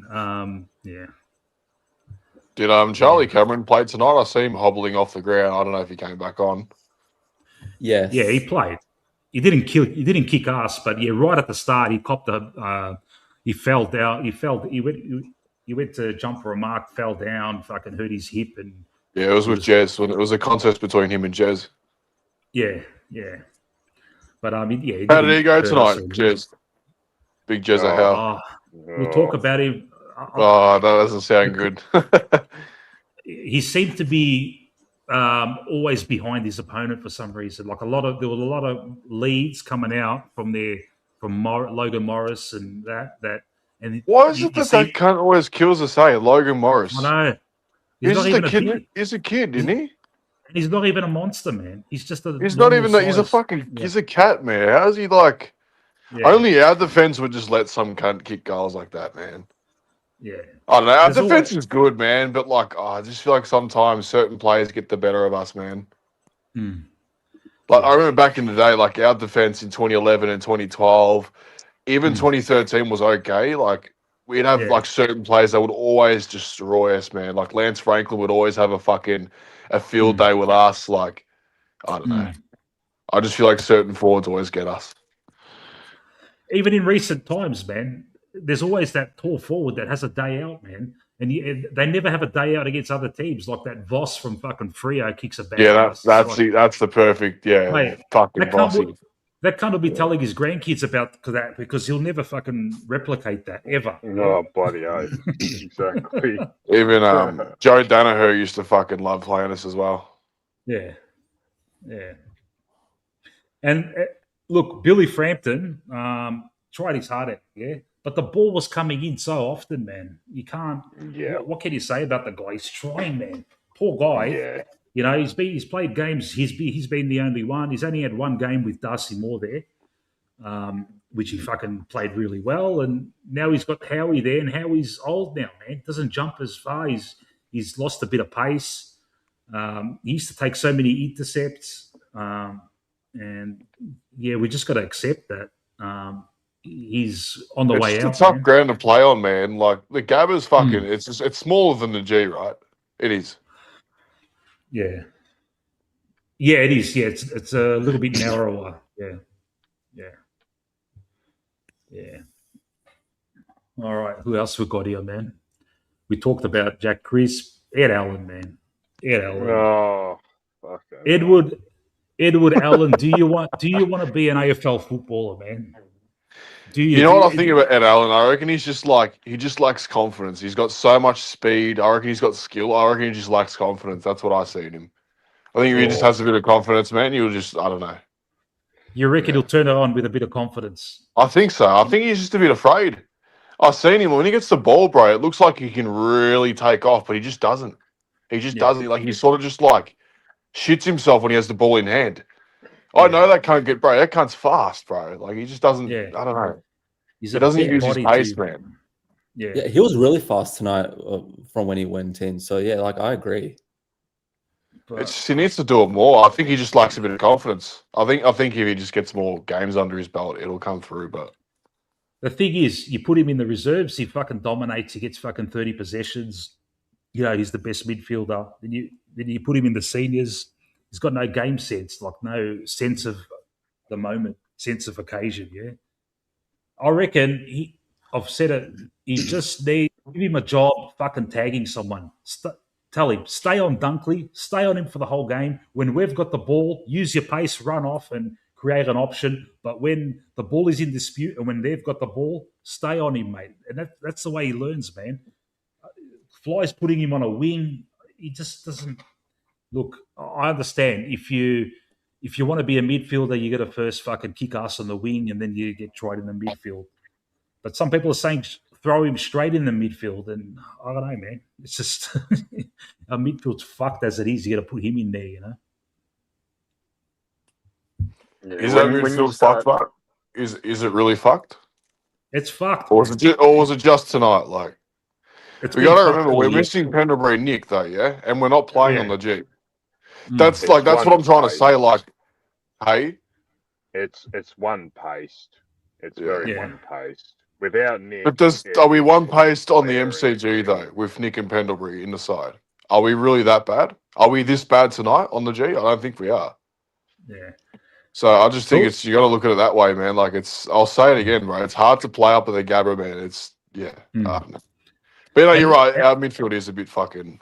Yeah, and you keep mentioning Pendles, Chris. It's like, how long are we going to rely on this guy, man? You know. I know, old, but that's the truth of it, man. Like. He's still that guy, bro. He's still like, even if he's not doing much on the field, man, it's just that leadership. Like, bro, when he got out in the prelim, the first 5 minutes, did he even fucking play? Or was it like, did he fucking get injured before the bounce in the prelim last year? Yeah, he got injured right at the start. No, he played. Like first couple of minutes, yeah? Yeah. Pendles. Yeah. Then he came off injured. Yeah. I reckon the boys just lose confidence, man, if a fucking bloke like that going out. Yeah. And he's so, look, I know he's important out there. He coaches on the ground. Yeah. He tells people where to go, where to be. Him being there makes Allen a better player, makes, a lot of these, younger guys better players. Even the more experienced guys have to listen to him, because he knows where to position people. He's been around for fucking decades, mate, Yeah. It also. I'll ask you this: if you could pick 3 players, 3 of the best players to take out of Collingwood, who would you take out? 3 of the best. Nick Dacos, Dan Houston, Scott Pendlebury. All right, so there's 2 of the best players that were actually out tonight. Mick, tell me, who? Choose 3 Collingwood players that are the best in your head. Take him out of the side right now. Obviously, Nick. I would put Jamie as that as well. He hasn't shown much this year. Fuck. Man. No. Nah, Jamie's not top 3. Fuck that. Not anymore, man. Like when he at his best, but like right now. Right now. Okay. All right. Nick, you're right. Those 3 that weren't playing. Nick, that's Darcy, it. So and Pendle. Yeah. Darcy's a mate. Like he's a fucking champ. Pendle's the fucking champ, mate. Nick's the best player in the comp. So we'll be right. And when Bobby comes back, man, I've said it fucking 10 times since I've joined the fucking live. When he comes back, mate, don't worry. We'll be up there again. I hope you're right, man. Mate, if you're in Collingwood's forward line, right, you see Bobby Hill just roaming around on the G line. You got way more confidence, man. Yeah. That's just like, cause, bro, like when you have a player roaming in the forward line like that, he just makes the defenders so fucking nervous. Man, I'd be nervous if Bobby Hill was running around me. Fuck that. Yeah. I agree, Chris. And then that gives like it takes the pressure of Jamie. It takes the pressure of Jamie, fucking Shooter. Like these boys will be able to do more when Bobby's in the side because defenders will be, they'll be thinking about him. So yeah. How long away is he? Like he's not playing in the VFL tomorrow. Obviously, he's not up to fitness. I reckon he's 2 weeks away from maybe playing in the VFL. 2 or 3 weeks away. I might be being a little bit hopeful there. Some people, he's probably from playing seniors. I reckon he's about 8 weeks away. But they can have if we're going really shit, they'll probably gamble on him a little bit earlier than that. Yeah, he's been training the house down. Eh? He's been training with the VFL, right, as well. So yeah. Don't know. I'd say 2 months is a safe bet. I reckon. Yeah. I was telling my brother the other day. Mate. Hey. What's the sauna story? Is there something there, or was that a joke? No, it's real. I think it was 2024. I was at GSAC in what do you call it? Oh fuck, where is it now? Cheltenham sauna. I bumped into Bobby Hill in the sauna. I'm like, I'm a Collingwood supporter, and I was wearing Brisbane Lions shorts. And he's like, "Why are you wearing Brisbane Lions shorts?" I don't know. I don't know. I just don't mind the colours. So I just wore. I don't know. It's a funny one, but yeah, I was wearing Brisbane Lions shorts, and he was just sitting there, like all quiet and everything, and like I was kind of like nervous. I didn't want to say anything. I'm like, oh fuck it, what's I'll fuck say good day to him. Like, oh Bobby, Collingwood supporter, mate. How you going? I was like, oh yeah, you sure you're a Collingwood supporter? I go, yeah. He's like, what's with the shorts? I go, oh yeah, fuck fuck the cunts, man. I'm just wearing it because I like the colours. And he's like, oh man, take them off, mate. But no, we just spoke for about 20 minutes. He's a good person, mate. He's How long ago was this? 2024. Oh, okay. Couple years ago, at least. Yeah. Look, man. Hey, he survived cancer. Yeah, he had testicular cancer. Yeah. So he's probably got. Has he got one ball? Did they remove it or something? I don't know. Chris had a look. Ask him. Chris knows. Fuck it hell. Chris had a good perv. Yeah. I'll have a listen. But that's good on him, mate. Hey Mick, you're doing well, mate. You're getting some viewers up in here. I know, man. This is. I remember the last time I fucking came on your live. You were averaging like 8 to 15. Yeah. Now you get like 40s, 50s. Fucking hell, you're doing good. Moving up I'm famous now, mate. Fucking hell, no. So you're actually doing good, man. That's fucking hectic. Yeah. Good. I'm enjoying it, man, and you're building a good community, man. Like those late night lives, bro. People like that stuff. Yeah, and you can. I'll let people say whatever the fuck. It's like you allow multiple people in, which is a bit unique as well. So that's good. Yeah. Like my brother said the other day, it's kind of like a soothing sort of like thing where you just put on like it's almost like a podcast. You slap on like doze off kind of thing. It's good. Keep doing it, brother. You're doing good. Yeah, you're doing really good. Thanks, man. Hopefully the fucking Pies can fucking turn it up, eh? I know. But I'll tell you what, there's more viewers after we lose, mate, because people want to fucking crack it. Yeah, they just I know. I was in my brother's stream tonight on my way home from dinner. I've seen fucking like 3 Carlton supporters. I've seen someone called like Blue Bagger or something. Yeah. So, they're floating around the cunts. Yeah. Look, there's opposition supporters that hang around in the chat, and they're good. Yeah, they're good guys. Like Blue Bagger, he's a good guy. He's not a nasty cunt. Like he's not gonna. But every now and then you get fucking. Every now and then you get crazy cunts. Like for some reason after Adelaide games, mate, the Adelaide supporters, they're the worst. Like they come up with shit. Yeah. You got to be ready to fucking ban the cunts, mate.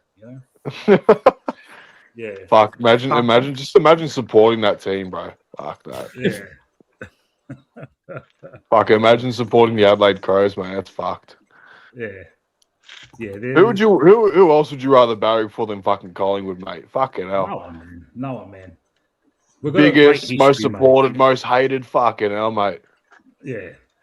And we never bottom out, man. We don't go wooden spoons. You've got teams like Carlton, Essendon, they're fucking shit for fucking decades. That never happens with us, mate.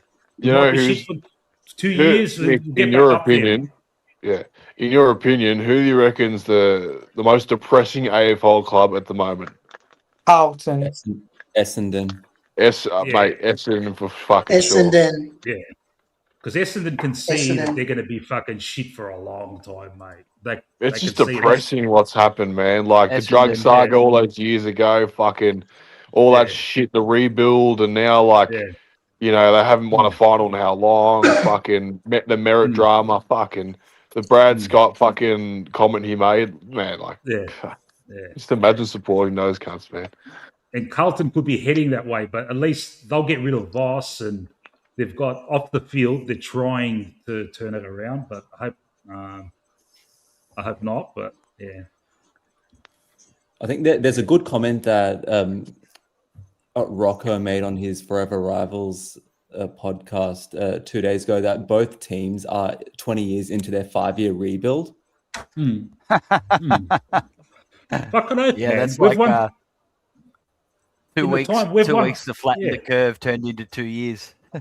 Yeah, we've won 2 flags in the time that these cunts have fucking bottomed out, rebuilt, fucking topped up with high end fucking picks, but they've never turned it into success, mate.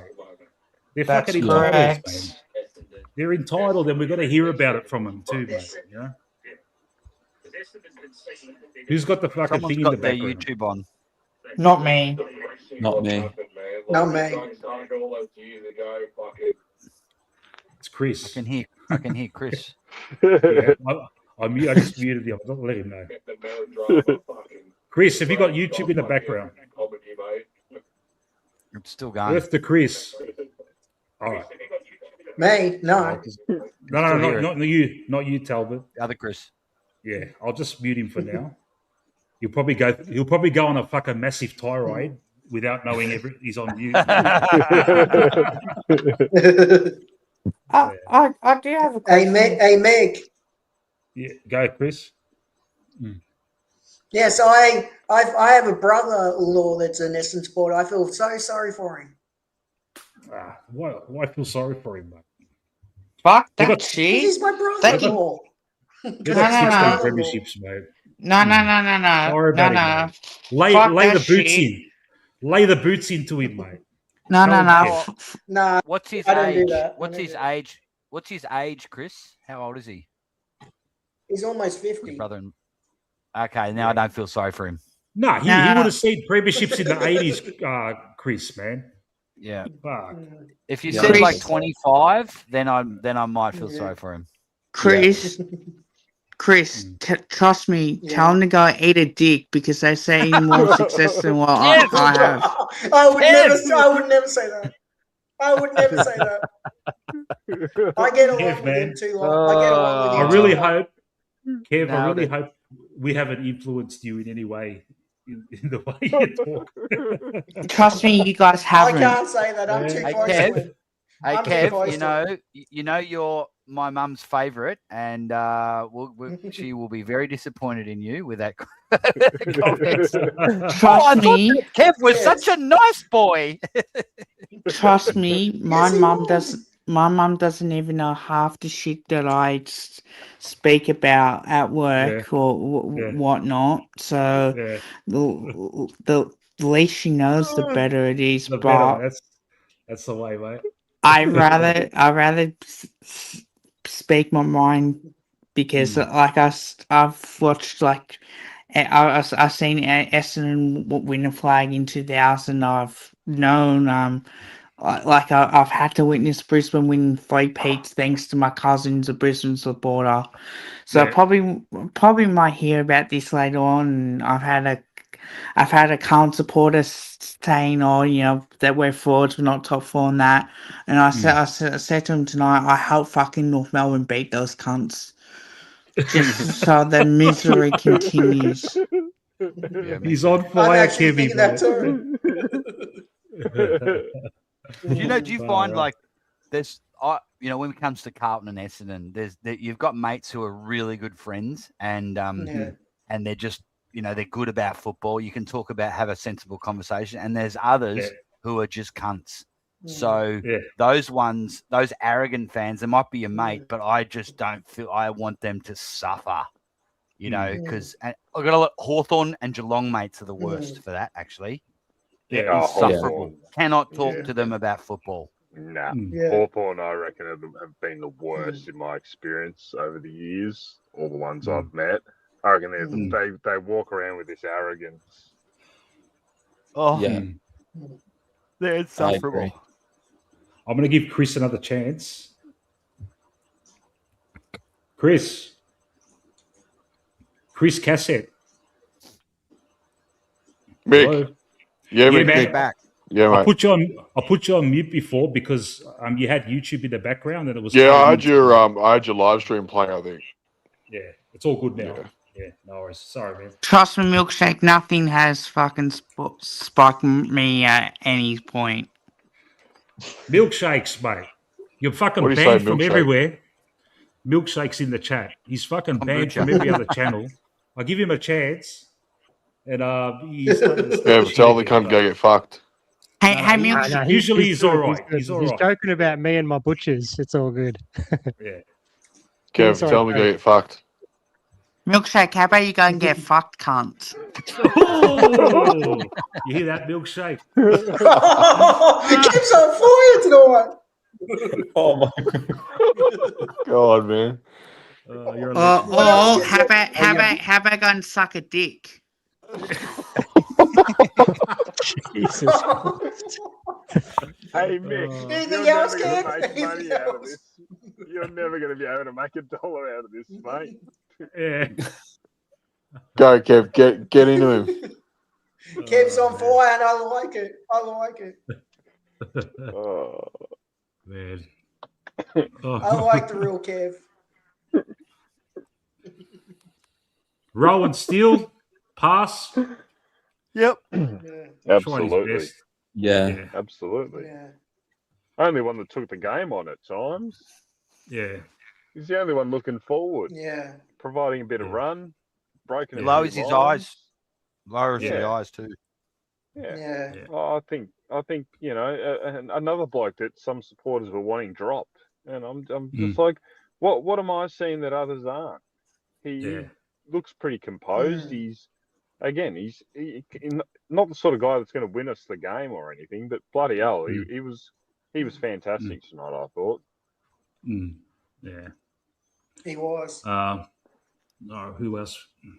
Perryman had he tried his heart out. He went on a couple of runs that I liked.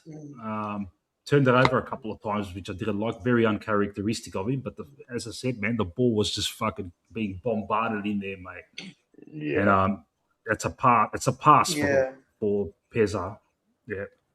Yeah, his disposal's been pretty good this year, but tonight he was a bit off. But yeah, he gets a pass. I mean, yeah.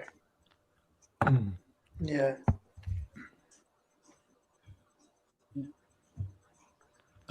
Who else we got here? I'm not. I usually wear reading glasses, but I don't want to wear them on my stream. Quaynor, another one, tried his heart out. What do you say, man? Yeah, he always tries his heart out, unfortunately, poor bastard. Yeah, you don't want to be too critical. I agree. Him and Bruzzy try the best. Yeah. But it wasn't a good game from Q tonight, though. Yeah. No. But No. He tried at least least working. Yeah. Mate, where the fuck is ultimate greatness, mate? Yeah. I'm gonna But you can't blame Q how quick the ball was going down there. No, that's exactly no, right. you can't. Yeah. When you're a defender, that's the thing. Your game's very dependent on what's happening up the field, and the midfield gave him absolutely no chance tonight. Like, they were just doing as they pleased, and Q was just jumping for bloody everything, and the ball just kept coming in, and what do you do? Yeah. I'm just texting Ultimate Greatness. Where the fuck are you? Because this is very uncharacteristic of mate. Last night we did a stream for about 5 hours. At the 3-hour mark, I was absolutely cooked, and I'm like, I'm telling Greatness and the chat, I'm about to pull the pin. And he very slyly changes the subject to something else and gets me talking about something else. Before I know it's another hour gone by, mate. Ultimate it was me, Mick, and Sean for 5 hours. Yeah, mate. Fuck. Mate, we've done 7 hours before, mate. It keeps going, this show, mate. Don't worry about that. I know. Yeah. Bo McCreary. Bo McCreary in his 100th game was tagging Lockie Neal for a bit there. But was he injured? I don't think so. No. Because 70% game time is a bit low for him. Yeah. Yeah. It was, Could have been. Yeah. Could have been because the game was lost, and you might have just, you don't know when it comes to the time on ground stuff. You just don't know. It could have just been one of those, pulling back a bit because the game's bloody lost, and the guy's prone to pulling injury recently. So who knows? Yeah. I was going to say with Bo, it just seems like he just loves the MCG, man. The big, wide open fucking expanse. Definitely. He just loves going for a nice run on that G. But the opposition we're playing against, mate, they're gonna on a smaller ground like that, they're not gonna offer up too many fucking opportunities for him like that. So Patrick. The one thing I noticed tonight, Mick. Yep. I noticed him, Bo and Chris. I think they were the most fumbly tonight. Like what I saw, I saw Bo look fumbly tonight. Yeah. All right. I think Greatness has family commitments. No worries, Bo. No worries, Greatness. All right. Who we got next? I'm not going to go. We've gone on about Lipinski, mate. There's nothing more we can say, man. No, he can fuck off as far as I'm concerned. Yeah, I agree. I've been thinking fuck off for a long time. Lockie Sullivan, the inclusion we were all against. Like putting someone else in instead of him wouldn't have altered the result much, but you would rather have had a younger, less experienced player endure that just to see what was required of a top league. And well, he kicked a nice goal. Yeah, that's what I was going to say. At least he kicked the goal for us, which is good. Yeah. But he was just part of that. He's another one of that, what I keep saying, samey players that they're not highly skilled, but they just, they're just below average, They're never. This is what we're going to get with Sully, mate. He's not going to improve. Yeah. Yeah. So that's the thing. What's he giving you? I understand that. Okay, role player, whatever. But look at tonight. What's he giving you? We know he's probably on his last year. Why is he playing? Like it's just just makes absolutely no sense to me. Yeah, I was just going to add that he's somewhat reliable, but he's never outstanding, and because of that, someone else should have played. He's slow as well. Like he's just another slow player, I reckon. I really hope Fly just fucking pulls the pin on him, and just next time there's a situation where we need that type of player again, just put a kid in, man. Yeah, just put a kid in instead, mate. Yeah, totally The agree. kid might surprise, mate, and it'll be better for it, mate, with the more upside for the future and that. You know what you're going to get with this guy, mate. He's not going to fucking light the house on fire. He's a But VFL player, man. Yeah. Yeah. But Mick, in saying that, I think We Sully spoke had about it on your. Wait, sorry. Yeah, he had a lot of potential last year before his injury. So and I think that may have fucked him over. Yeah, and he had a really good preseason, and a lot of pundits. Not when I say pundits, I mean like in the YouTube Collingwood sphere, were talking him up and saying, "Oh, he's had a really good preseason. He should be, you know." So that's probably why he got rewarded for this game, because you know he had good games in the pracky matches, and I don't think he did much in the VFL last week, but no, I was going to say that like he didn't do anything to justify getting selected over other players. Yeah. So if he's playing next week, we're going to ask some questions of Fly. Yeah. Yeah, absolutely. Against Fremantle, would you go for a bit taller against them, or would you go a bit smaller? I think taller. I would bring him west. Yeah. To be honest, as of now, I haven't really studied their team. I know they're tall. They've got a bunch of talls, so we might have to go taller to combat that. But as the days go by heading to the game, I'm sure I'm going to learn a lot more about them. Yeah, I'll try and watch them this week. Yeah. Yeah. I guess they got a bye. Well, I will be streaming that game so I can study Who them they a played? little bit more. They're playing Adelaide today on Good Friday, on Friday night at the Adelaide Oval. So it will actually give us a good test as well. But like I can't. I'm definitely going to be doing the watch along for that, so I can actually study Freo, and then obviously when I do the review, do all the Kev's coach and all that sort of thing as well, and what went wrong and all that sort of crap. Once I do the preview, I'll go through on what happens throughout the game and what we can do to try and beat them, because we always tend to play well at the Adelaide Oval too. So again, like Fremantle don't play well at the Adelaide Oval. Yeah. Do you do watch alongs for every game?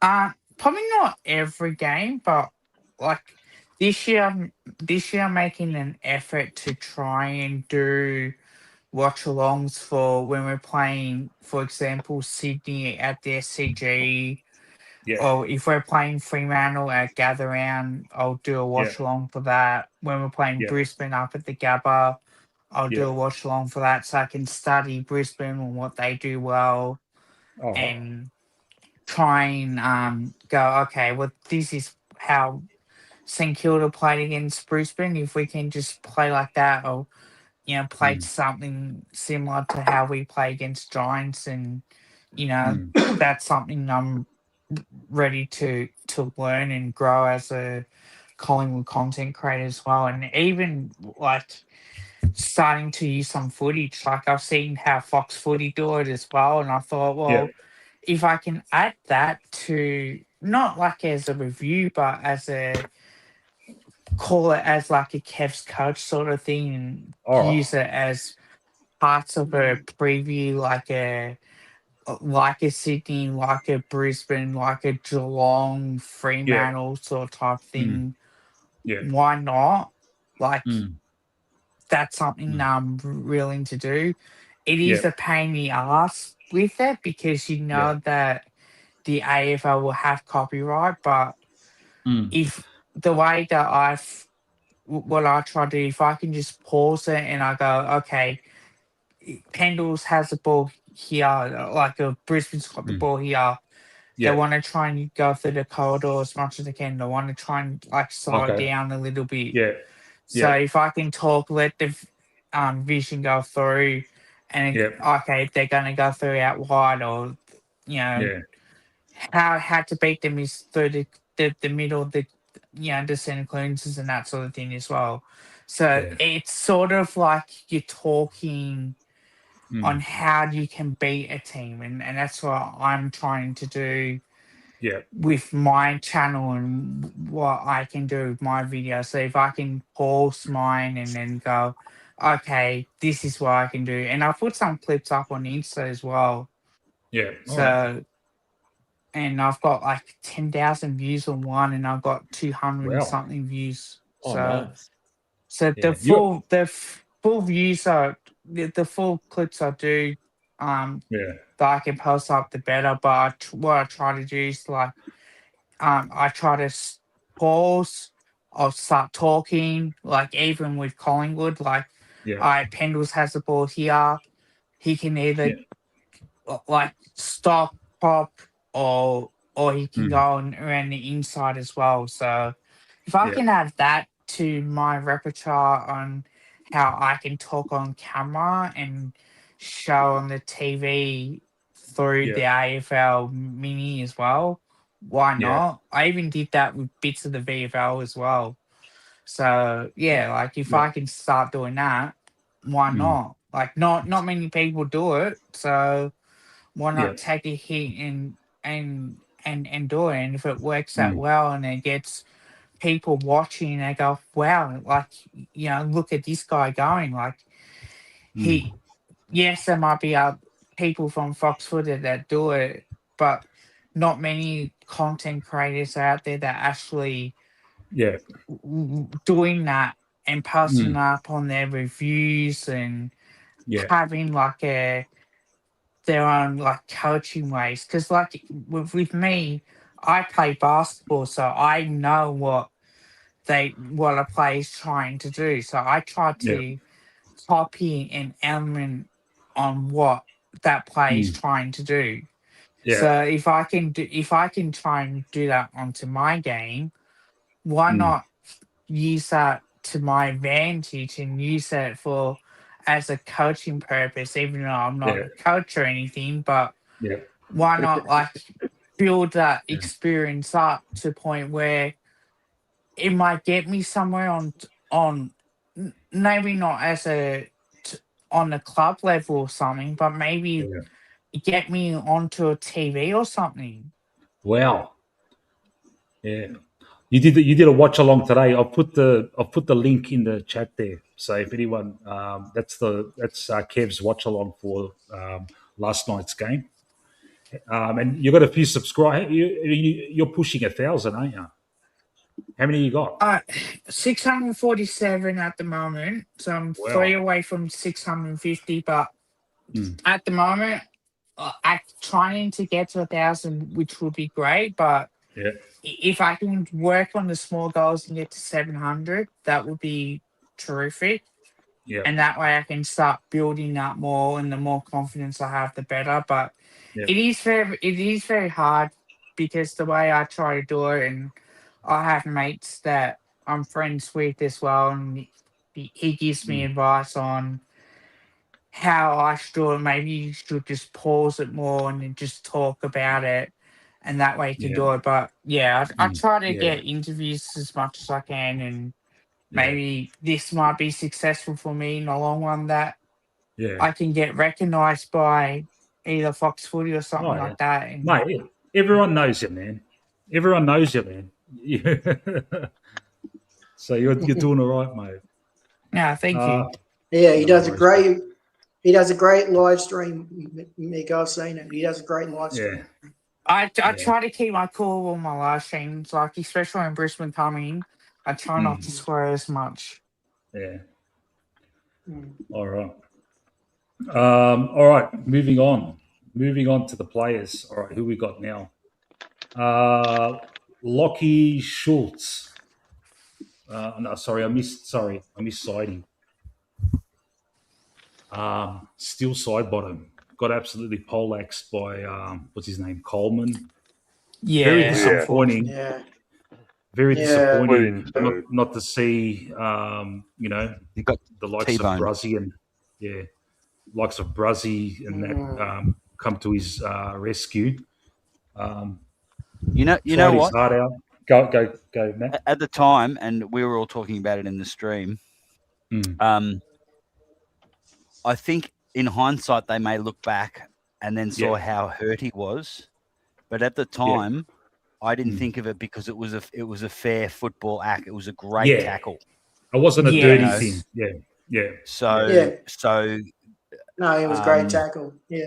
You know, if it had been something dirty, where an elbow or stomped on his head or something, then you'd be really disappointed. So I think it's sort of looking back in hindsight. I think they only realised he was hurt, and he really went him. Maybe it's too late to then go and remonstrate that it's moved on.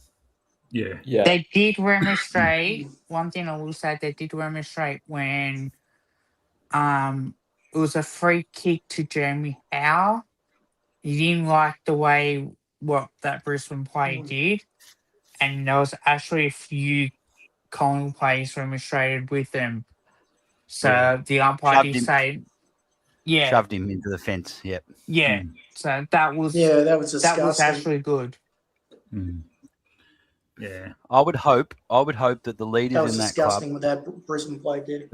The coaches and the leadership in that group, the next time we played Brisbane, they were so arrogant tonight. Geez, they're a bunch of wankers. Oh, some of the celebrations. And those Ashcroft brothers. Yeah. What fucking flogs. Yeah. Loman. It's the same old Brisbane, man. They're the fucking one of the AFL's fucking love childs. They get everything handed to them, and then they act arrogant when they fucking kick ass. It's like, of course you get a kick ass, man, when you got that many fucking priorities and shit like that, mate. And on top of that, they've just been in the last 3 grand finals. They've won the last 2 flags. They are wall-to-wall stars. How do they add Oscar Allen and Draper with the salary cap? Wait, can I add how are they something? doing it? Can I just address that one? So, go, Tyler. No, so from what I've heard, the club, Brisbane definitely were after Oscar Allen. So they were pursuing that one for a couple of years. I was told by someone that works at the club that Sam Draper was a surprise for them and they didn't want to do it. Yeah. And it was only like to get them to...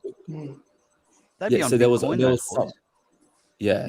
I don't think Sam Draper's on big. Oscar Allen definitely is. Yeah. Sam, I think, might be a back-ended contract. Yeah. Right. If they play Bulldogs in a granny, would you go for Bulldogs? Absolutely. It's a hard one, huh? You would, huh? Yeah, because you're just sick of them, yeah? You don't want them to get that free beat. They won. I would go for Bulldogs, yeah. They took at least one flag. Like we should have, the AFL gifted them 3 flags in a row. Fucking oath, and man. Do they sit back and take it? No. I'll never ever forget Voss and all the rest of them giving it to us.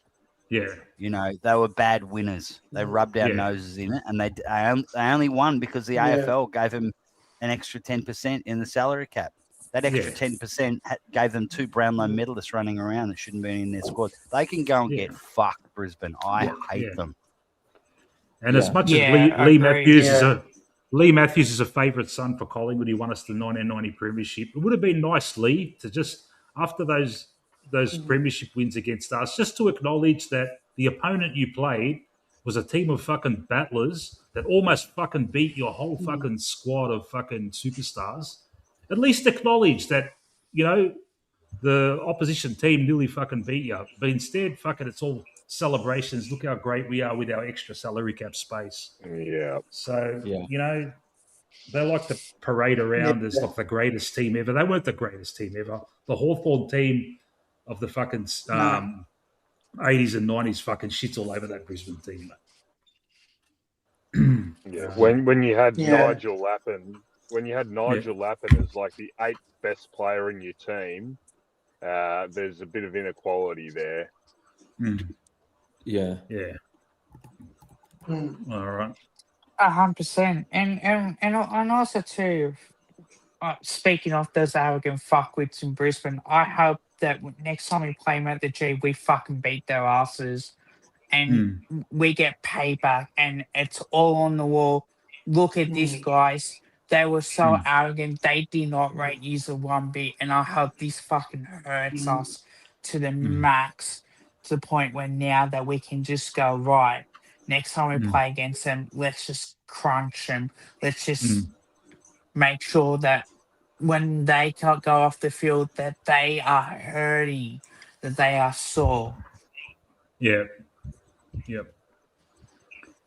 All right. The one thing I hate is like when you watch it.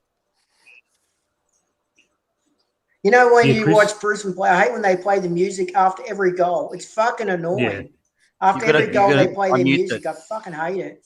I mute it. You're going to mute it, and you're going to mute until about 10 seconds into the play, because the fuckwits keep singing. Yeah. Fucking Las Vegas style. Fucking. It's not footy, man. It's just ridiculous. It's all plastic, mate. Did you hear what they would?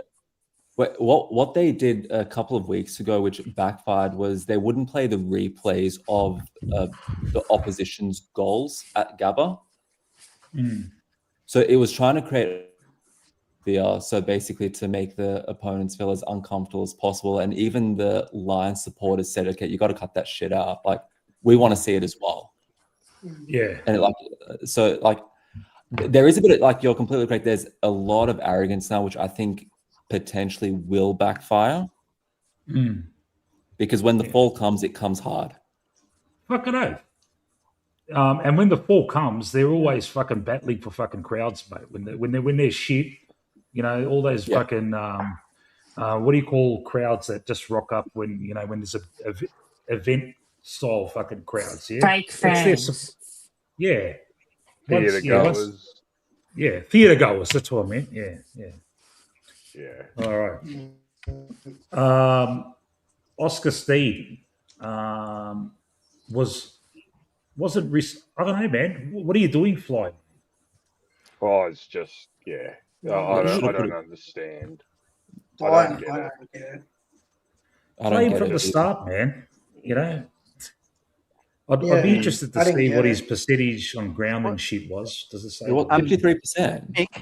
Mick, here's a question. You know, like I'm joking around. Yeah, that's fucked. That's fucked. Anthony and everyone think I'm joking around when I say that the coach McRae loves Brisbane and he wants Brisbane to win. What other logical answer do you have for giving Darcy Cameron the first 6 rucks? Makes no sense. I think it's easy. Other than he wants, he's either the worst coach tactically in the comp, or he's doing it on purpose so Brisbane wins and gets a jump on us. Yeah. You know, and these are the questions a journo would never ask that question, but it's a question that I'll tell you now, supporters in the know would want to know. Simple question. Fly, after Oscar's dominant performance, especially in the first quarter last week, why did you opt not to ruck him at all in the first quarter tonight against a formidable opposition? He'll scramble his way out of it. He'll have some bullshit, no doubt. But we haven't done the presser. You know what it is? You know what it is? I forgot the actual. It's not logical because we're real men, and we're not woke. But the only it'll because he didn't want to hurt Cameron's feelings, and Manny mentioned that in the chat. That will be it. But that's what it is. Like that is, as soon as a young guy has a breakout game, they go back to the shadows for the established guys. It happens every single time. It just happened this week that it was against Brisbane, and I hate that. Yeah. Do you guys want to? Do you guys want to hear some some brilliant Fly sayings? Let's hear some McFly. All right, just let's see what he has to say tonight. Wake up, McFly. What did you have to say, McFly? Hello. We walked off the ground as winners. Hello, McFly. That's not how winner behaves. We're winners. Get off the ground. We were winners. We were winners all night. We won all night. Yeah. Oscar, 4 years. You haven't played for 4 years. Who's this bloke in the chat? Super Blue. The fuck is saying, mate?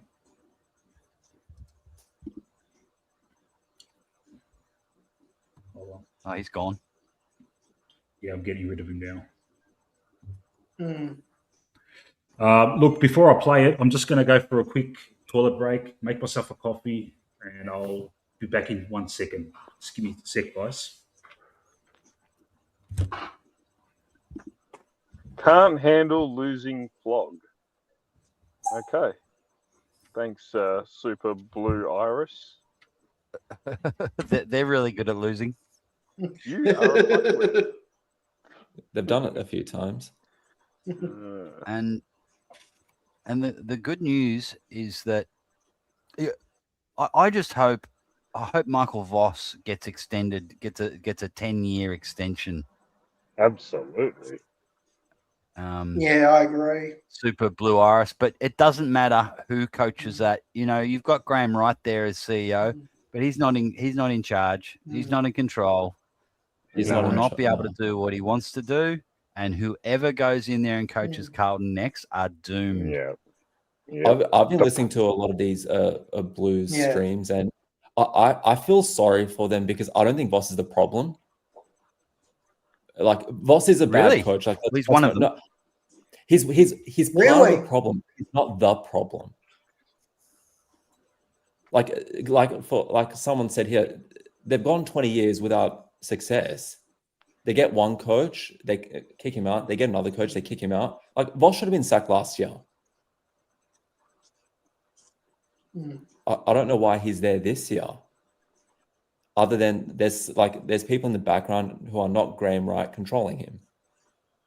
Yeah, they've got puppet masters at Carlton. Yeah. They have for forever and a day.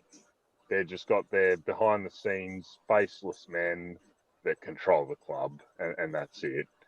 So, you know, our structure, we've got a board, we've got a president and a board. You know, Carlton, they've got president and a board, but above that, they've got these coterie groups, these power brokers that are completely in control of everything. And they're just, you know, they're really rich, powerful people all around town, and they make all the decisions, and they put on the board who they want, and that's just how it works. That's why they get nowhere. Carlton is a business that masquerades as a football club. Couldn't have said it better. So Essendon's similar. One thing I'll say, they made the biggest mistake in the world. With who? They let Charlie Curnow go, and they kept Harry Mackay. I don't think that was a mistake. I think they knew that was a foregone conclusion. Like, I don't blame Charlie for leaving. That he was going to stay. But they should get rid of Harry Mackay. Yeah, that was a bad mistake. But I think I think Harry Mackay is overrated in their team because he relied a lot on Charlie Curnow. Letting go of Curnow wasn't a mistake, in my opinion. What they did with his replacement was a mistake. Like they've got shit all for it. Look, the thing with the Charlie Curnow is, and I say it to Carlton supporters, and they hate it. He didn't perform in finals, so it's like, you know, one of those guys you already think, well, is he even up to it? Like when the whips are cracking, is he even up to it? Sell him at high value before he just plummets. That's my view on him. I would not trust that guy in a big final. No. I mean, I think they were completely right in letting TDK go. Like, I wouldn't have matched his contract. I think offering him $1 million was a bit much based on what he did last year. But, you know, if St Kilda's willing to pay 1.8, you let him walk and take the draft pick. They were never. Same with Savani. I think Savani, in my opinion, was a mistake. That one, he could have done something in the back. Like he's a reliable player. TDK, in my opinion, you know, look, he's got the big bucks. I don't blame him, that's the path he wants to go on, whatever. Silvani, for Silvani to leave means that there was something bad at the club. Yeah. And I'm not referring to his dad.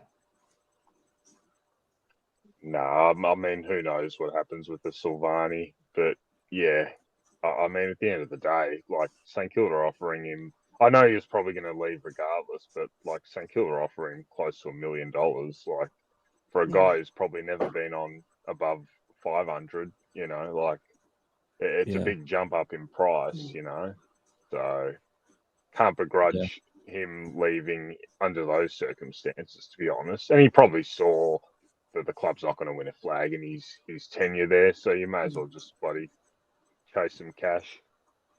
Yeah. All I mean, right.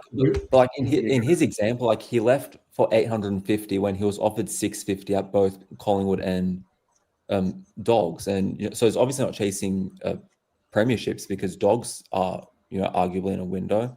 Like TDK, that's true. $1 million a year on top, you're taking that any day of the week. I would have thought, yeah. For sure.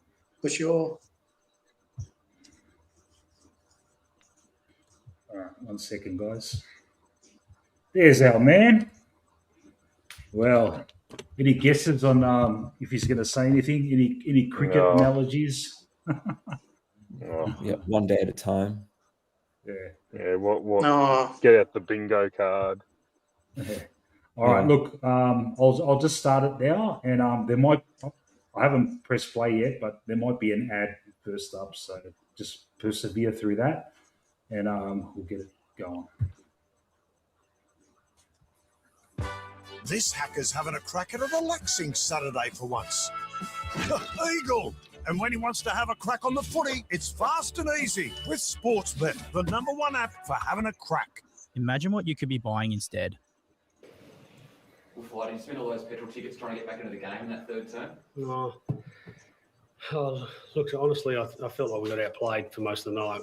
Clearly, the scoreboard would say that stoppages just got away from us. If anyone wants to just say anything, just just call out pause or stop or whatever, and I'll quickly pause it. Was that nice and clear? Yeah. Beautiful, Mick. Yeah, it was. Oh, beautiful. All right, I'll play it now. You lose territory against this team, it makes it really difficult. No shit, so man. I'd probably give credit more to them than us, but I did say to the playing group that there's a lot of stuff right in front of us that we can fix really quickly, and we need to get to work on that. Yeah, it's early in the year, you get sort of a bit of a wake-up call in a couple of parts of our game. Stoppage is clearly one. We've got some work to do. Nick went out late. What sort of things did you throughout the game did you try to shift around in stoppage to try and hold that momentum? Credit to them. We bring forwards up. We put Josh in the midfield in the third quarter. Thought he gave us something. Trying Geordie in there, sometimes Geordie out. But it wasn't through like a trying, but I think in reality we just didn't execute. There's so many times that we just didn't execute the structure to forwards behind the ball and at the ball, mainly at the ball. They just cleared the ball way too easy for us. And I think that some of that stuff is really something we can fix quickly in terms around structure and supporting that. But then you've got to get to work on that. So we got a bit of time. We're 8 days and got to get to work. Contested possessions were there's a big disparity there. Yeah. Even marks inside the deal. Is that just a product of what you're saying? One out stuff? Or? Yeah, I think there's a lot of the aerials. Like we lost clearance in the last quarter and they're marking the ball in D50. Like that's normally one of our great strengths. You look at all the numbers over the last 4 years, we are one of the best in the competition at defending our D50. And tonight we got exposed. Why? I'm not sure, but we got. we'll look at it and we'll try to improve and go back. That's a strength of ours. So you go back to things you're good at. That's the aerial part of the contest. The other one's contest to contest. Yeah, they were just swarming to the next contest. And some of that's balance for us. Like I'm showing the guys at half time that, there's 4 players on one side of the contest and 4 on the other of the opposition. You win the ball, you're out, you're gone. You don't, good luck. And the Lions are the best in the business if you don't win the ball. And we didn't win it tonight. Can you just give us some clarity around Nick, right? Just to through the week and what happened when he gets here?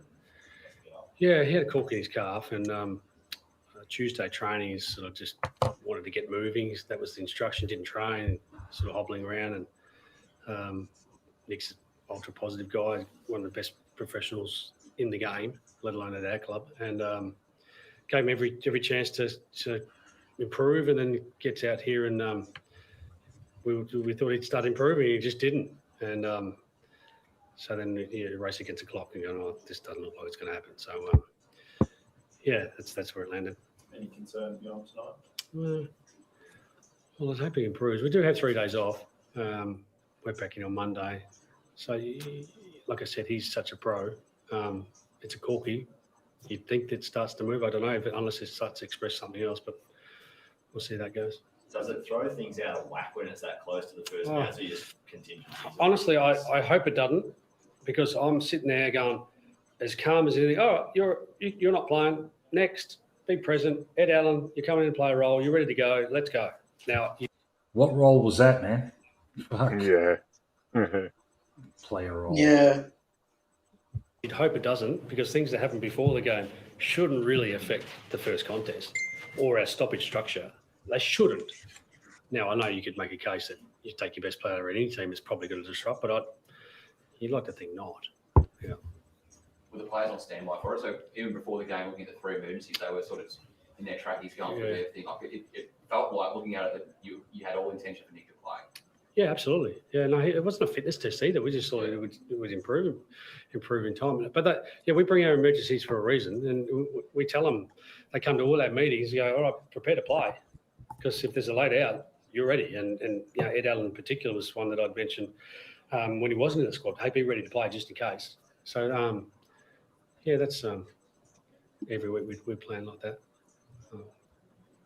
How's Steele got that big hit and then had the first 10 minutes of that third? Yeah, it's a tough plug. It was a good hit, wasn't it? It was a really good hit, and it's sort of symbolic a bit of our night that we didn't play with good method at times. Our system in offense was, again, credit to the opposition, but I thought we just didn't use the ball anywhere near what we're capable of, and then that puts a lot of pressure on you. Handballing the ball out in front of guys to get whacked. How many times we do that? There's 3 or 4, I reckon. So that means that we're not using the ball, through the numbers like we practice. We train those fundamentals every single week. How do we get through traffic? Let's get back to work on those things too, huh? Oh, shit. Well, based on my last conversation with him, I do. Yeah, I left the club on yesterday morning, and he's there doing rehab, and he said, I feel good. He said he's had some ankle stuff that was grumbling after the Crows game, and that's now gone, and which there was a flow-on effect for Achilles. So, again, he's got to train and he's got to get through, but if his words and anything, it'd be hard to leave out. Yeah. Thanks, guys. Thank you. Oh, damn, I missed it. Short and sharp. This hacker's having a crack at a relaxing Saturday for once. Sorry. 1 second. Eagle. Yeah. Yeah. Short. I mean, not as bad as it could have been. Yeah, he didn't say much there. No. Yeah, he's scared. He's scared of our reaction. Nah. Yeah. Oh man. It doesn't give you much. I hope he sees. I hope he sees the run out memes. Yeah. But see, it's like what I was saying before. The guys just throw up Dorothy Dixes to him. Nothing hard hitting. Why did you pick Sullivan tonight? That'll be my first bloody question. Yeah. The journos never ask the good questions. No. They want to be mates with them. They it's just all bullshit, mate. Yeah. This is why opposition supporters. My first question would be. Opposition supporters and the media think Fly's an amazing coach, and even intelligent supporters like Hotkey thinks Fly is like super coach. Yeah, because he's a good bloke. Yeah. They look at it from a different perspective, like shit teams like North and that. Yeah, you hear it. They look at first season, prelim, second season, premiership, fall down a bit, back into a prelim in 2025 where we're like, we should have won at least one more flag. And should have been in a grand final last year and should have definitely been top 4 in 2024. So opposition leaders don't go into the finite details that we do. Yeah. And we're Collingwood, mate. We ask for a lot, man. We don't accept fucking, this shit, mate. Unfortunately, Nick, most Collingwood supporters do accept mediocrity. It's been bred into us because we've had so many battling teams make finals and make grand finals over the years, and it's been trained into us to accept. It's a protective mechanism. It's a subconscious thing. That's why so many Collingwood supporters have joined in with this. Oh no, we'd be lucky to make the top 10 to protect yourself, because so many Collingwood supporters have been hurt over the years, and we settle for second place, where the Carlton supporters and the Essendon supporters and the Hawthorn supporters in the 80s and the 90s, they just it was premiership or nothing. Yeah. So, I mean, so that's why most Collingwood supporters, they're unlike us,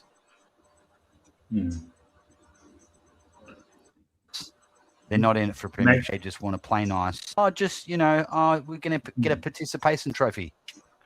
Yeah. Yeah.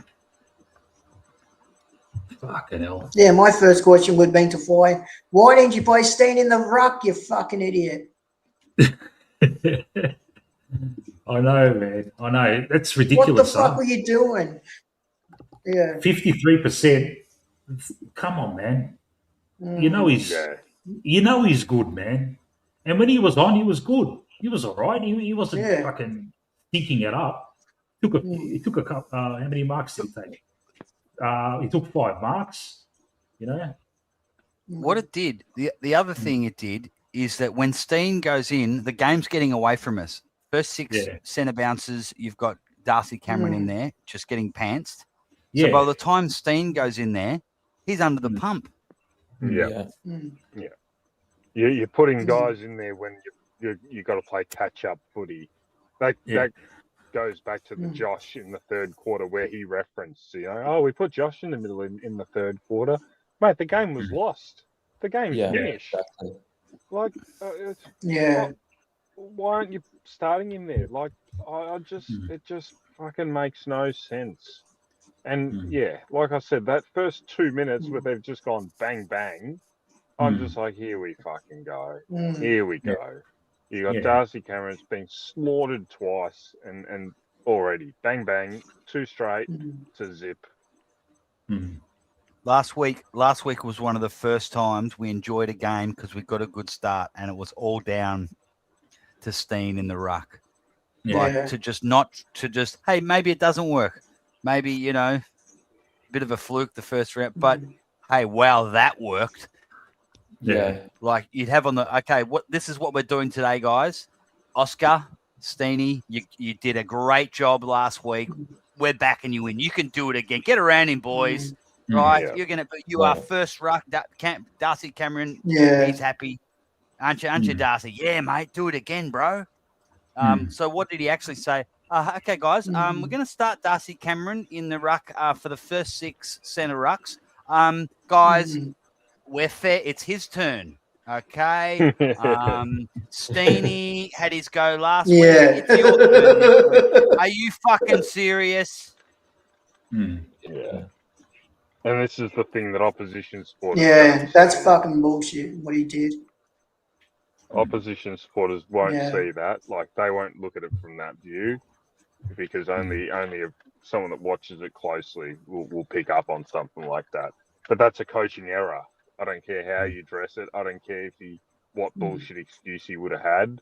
It's a coaching error. It's as simple as that. Yeah. Did it come up in the presser?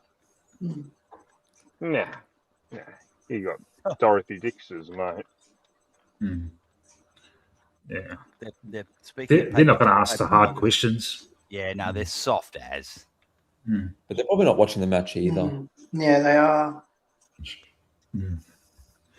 This is why Kev, you need to And I stick would to YouTube, have asked mate. You don't him, want to be how on was the your favourite TV. player? Lipinski go. I know. Wouldn't it be great if a fucking journo Your asked him favourite, your about pet, Lipinski? Lipinski. You know, like all the you know, How all much he the loved him. McStay fucking brain fade. Like one journo can say, "Fly, were you concerned that McStay did that decision? Like, don't you talk to him and tell him not to do stuff like that?" Yeah. Okay. Oh, Daniel McStay. Yeah, And we then got Cripps. faith. And then he could, yeah. Okay. And How the other hard one would could it say, be? what about Cripps? Was he having a shot or was he passing? Yeah. I'm half serious here. How hard would it be to fake a press pass to get into a press conference while I'm in Melbourne and and get in there? You know, just ask some questions. Yeah. Wouldn't that be great? Yeah. Yeah. I would love for Manny or Matt to get in there and ask Fly the tough questions. Why are you such a fucking idiot? Why are you such a fucking idiot? You don't know. You don't make the right moves. You're a fucking idiot. Manny was on fucking fire today on your stream earlier, Matt. Yeah. that was like old times, mate. Like I went from you know, had this, you know, he was getting trying to into set up Lipinski. the stream and get it all set up, and I just thought my hope was like I needed a shower and I needed to sort of sort out a few things, and because we're going away tomorrow, and I thought I'm sure I'll get a few guys will jump on, and then Manny jumped on, and I'm like, okay, guys, I'll leave you guys to it. And I'm like showering and getting ready. And I'm just going, oh, this is gold. We've just got Manny on absolute fire. And we're just lifting, boys. You got to lift. Yeah. You know, Rocco from the Jumper Punch fucking texts me all the time. He wants to get Manny on to replace the Manny that they got, mate. You know? He's fucking box office, man. He's a treasure. Yeah. He's a national treasure. Yeah, right. I love how he's bagging Lipinski today. Yeah. He said, "Get angry in now. He's fucking shit." And I'll tell you what, he said that before the game, and like what usually happens when someone has a fucking outburst like that said player usually comes out and has a good game, yeah. But it was just perfect, yeah. Lipinski did everything fucking Manny said Lipinski does, mate. You know, shirks fucking tackles, fucking you know, goes in half-hearted, fucking laser-like inside 50. Mate, we haven't seen that for fucking weeks now, mate. He did it for fucking 3 weeks in a row. He did it for 3 weeks in a row early in the year when we were smashing everyone, and everyone was delivering it inside 50 perfectly. It wasn't just him, mate. You know. And they managed him, and then he hasn't played a good game since he's come back. Yeah. They managed him because he put his head over the ball and he got collected, and that was fucking what because that happened. You have to play shit from now on. We asked you to put your head over the ball. You did it once. You got collected. Every player goes through that shit. Oh man, I swear there's gonna be fucking meltdowns if he gets a game next week, man. Come on, angry, fucking have a big game tomorrow, mate.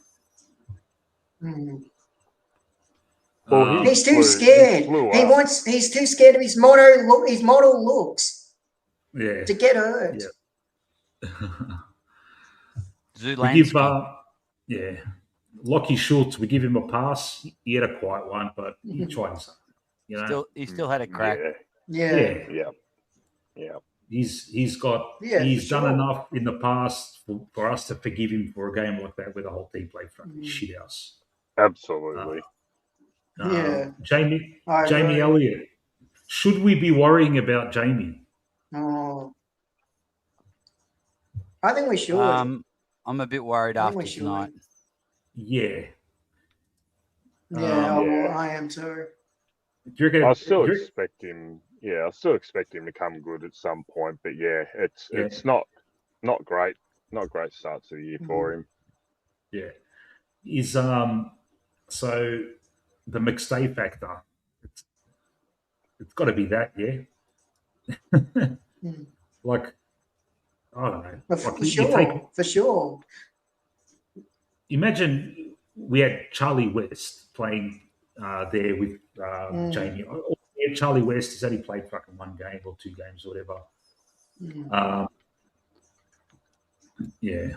Voidoid reckons the McStay Elliott playing well when McStay isn't there is a myth. I don't know, man. Look, even It's if not. McStay... Well, you think you saw it last year. Jamie... Yeah. Even if McStay's you saw there... it last year. Jamie had kicked over 60 goals last year. Yeah. Well, I'm tipping him to have a fucking purple patch, so please, mate. Bring it on, Jamie, man. Hopefully it starts when we have we've got the 2 buy rounds coming up against Carlton and Essendon, so it's like fucking 2 buys in a row. I hope I haven't put the Moz on us. Let's hope they're fucking buys, Mick. Tell you what, if we play like we play tonight, fucking hell. Yeah. Who else we got? Tim Membry, 1 goal. Fucking yeah. Sometimes, man, when the ball's on the ground, you kind of think, fuck, man, can't you do anything other than fucking take the odd mark? Take the 2 marks and have the 2 shots every game. Can you do anything else for us, man? Can you bring something else to the table, mate? He dropped 1. He had 2 hands to it, and he got slightly bodied, and he just drops it. And I'm just like, fucking hell, mate. Like, it's just your bread and butter, I mean, he wasn't. Look, again, it's a long list of fucking poor performances tonight, but yeah, he just when he's not kicking goals, he's fucking giving us nothing. Yeah. Darcy Cameron, 77% game time. I don't know what Fly was thinking, man. It's like we just had a kid fucking put in a debut for the ages. What, you're going to decrease his minutes now and give this bloke nearly the whole game time? Come on, man. Yeah, ridiculous. He's getting fucking killed. Yeah. Fair enough, he took a couple of marks here and there. But, yeah. Dan McStay, we've fucking said enough about him. I was kind of... He can fuck off. Yeah. 4 goals. What he did in the 3rd quarter, I'll never forgive him. Started off well, and I'm thinking, fuck, wouldn't it be great to see him have a day out, Yeah. And the thing is, some people will probably be telling him that he had a day out, Oh, yeah. They're fucking idiots. Mm-hmm. Fucking Chris, mate, you're not a happy camper, mate. No, I'm pissed off as hell. McStay pissed me off the most. He pissed me off the most. That thing in the 3rd quarter, I'll never fucking get over it. The dumbest thing I've ever fucking seen. You dumb cunt. Kev went off earlier, man. I hate his guts. Oh, yeah. I hate his guts. My hatred and Lipinski. Him and Lipinski. I hate them both. Yeah. Well, we'll be seeing him next week for sure. Bring him West. Guaranteed, mate. Yeah. Billy Frampton tried his fucking heart out, and once again, we expect Billy Frampton things every now and then, but that ball's just getting constantly bombed in there, mate. What do you want the bloke to do, man? He's the only big fella there. He can't do anything. Every other team in their defense has got 2 big fucking pillars there that can, help with the load. He's by himself, mate. Jezza Howe. Oh, well, that's why I keep saying about Cochrane. We need to play him. Yeah. And finally, Will Hayes did all right, man. Purple Hayes, man. Purple. I hope he keeps his spot, man. I hope he keeps his spot. I hope they don't bite the bullet. Because if Pendles and Nick come back, I hope they're not thinking, oh, let's drop fucking Hayes. Mate, he's all right, man. He tried his heart out, mate. He got a fucking hospital fucking pass from fucking Lipinski. He set up a good goal for Geordie. That was fucked. There's 5 guys you could drop before Hayes. Yeah, man. There's no way he should get dropped. No way. You drop Sully. You drop Allen. He should get dropped. Allen, yeah. Lipinski. Yeah, there you go. I'm going to keep saying that until he gets dropped. Two out of those. Yeah. 2 out of those 3 get dropped. Yeah, and we'll see who fucking lights it up tomorrow. And just fucking praying. I just want Angry Anderson to have a big game and West, because they're the ones that are knocking on the door. That they're the ones we want to see, mate. Yeah.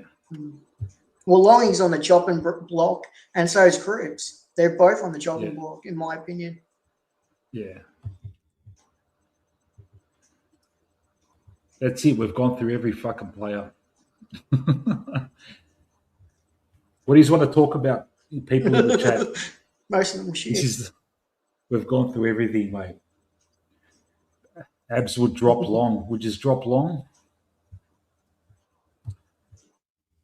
I would. It's hard. I would. It's hard work, man. Yeah. Here's the thing. Alan, he's too slow. I don't think you can drop he gets too slow. Yeah. The problem is, I don't think you can drop both Allen and Long. He gets tackled all the time. Well, you could, but it's unlikely that they'll drop both of them.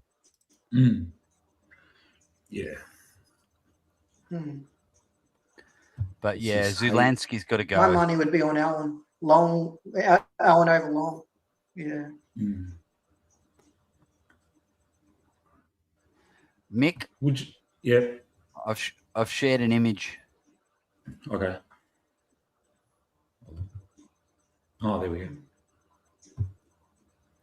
That's it.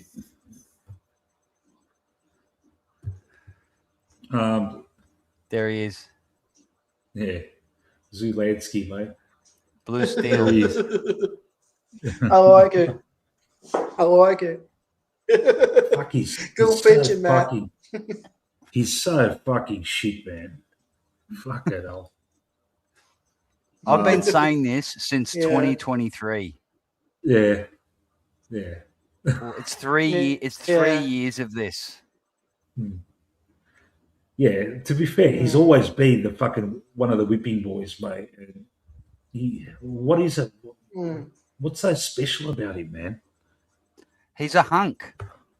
Yeah, he's like I don't know if you know about this, but I'm kind of like a male model. I'm like an influencer, and everyone thinks I'm so hot. Yeah. I got like 1 million followers on Instagram. I'm so hot. Hot right now. Let me ask, why do you think Fly likes him so much? Why do you think Fly likes Lipinski so much? He's good looking. He's crap footballer. He's crap. He's one of the worst players that plays for Collingwood. Yeah. I'll be tomorrow. Anthony from Pies Footy has been kind enough to invite me to commentate the VFL game with him. Awesome. I'll be sure to remind him about Lipper's antics, and we'll probably finally get. I'll try during that stream. I'll finally, especially if Angry's having a fucking good game, I'll be emphasising that he should be replacing Lipper, and even if Swadling, someone like a Swadling, or even Printable. Yeah. They're not excuse me. Swadling and Swadling and Printable all right, they're not ready. They're green, but Malthouse would have put him in by now. You throw him in the fucking deep end. Just to learn what it's like, man, to play fucking big league footy, yeah? And if they fail, but sometimes they don't fail. Sometimes they fucking surprise, man. And you think, fuck, tell you, you know? the first game Swadling plays, whether it's next week or in 6 months' time, he will get 20 plus possessions, and they will all be good. He is a footballer. He played 1 quarter in that for the seniors against North, and he got 8 touches in 15 minutes. Yeah. And then his first VFL game, he got 27 possessions or something at about 74% efficiency. He's a footballer. Yeah. I'm guaranteeing you, if they put him on the wing, he'll get 20 possessions minimum, and they'll be good. And he'll just do so much more than Lipinski. Allen shouldn't be playing on the wing for a start. But he uses it well. And you know what he does? He's very good. He grabs the ball. The first thing he does, he looks for an out, and then he runs past. He's really good with the 1-2s. He goes bang, gets into space on his bike. So he picks up a lot of possessions like that. But who gives a fuck? Like, love the 1-2. You put yourself like Dacos does them. Like he could be never going to be a Dacos, but he could be a good partner for Nick.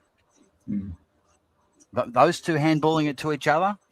Wow. Yeah, that could be good. And I also think Mick.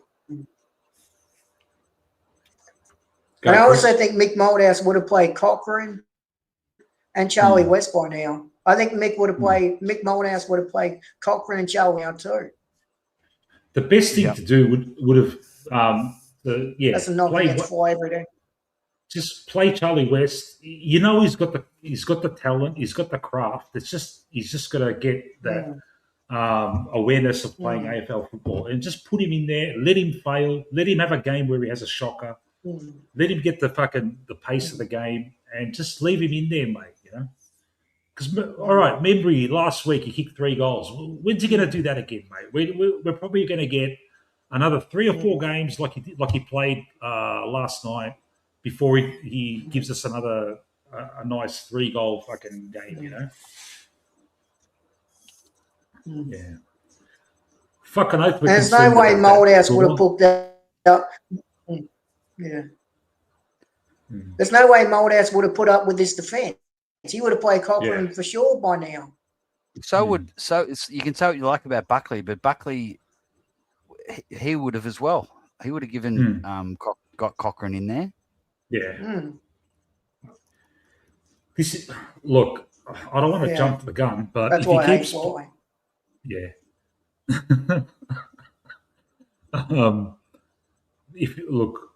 don't want to be too doom and gloom. Like we all did our tips before the season. A lot of us said top 4. A lot of us said up 6th or whatever.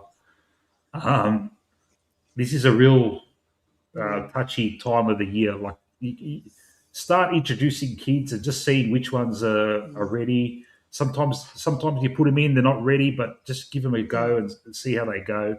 Or persist with the Lipinski, persist with Crisp, Membry and Crisp. Yeah, he's got to be mentioned, man.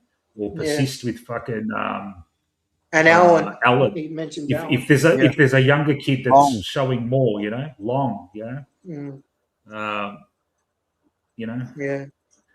with Sullivan. Here's the thing: if you don't play Sullivan, we know what we get with Sullivan. Okay, right? Is the score in any way affected by playing a Ryan or a Parker or a Cochrane? There is almost zero risk to that. Especially when we needed more help in the back line. Yeah. Because you can't expect Frampton and Howe to do all the work. No, and Howie, he needs to be the third guy. It's really like I just saw him getting monstered by the Oscar Allens and the Drapers and the Logan Morrises even. You know, he's usually so- good enough. He's usually good enough And the in the Morris, past to get a fist on it, or you know. But Yeah, so third man in. Yeah, or take a fucking specky or something. You know, we've got to be fair to him. He's old now. Yeah, he's been through a lot of injuries. We just have to accept that. We're not going to see the fucking old Howe anymore, man.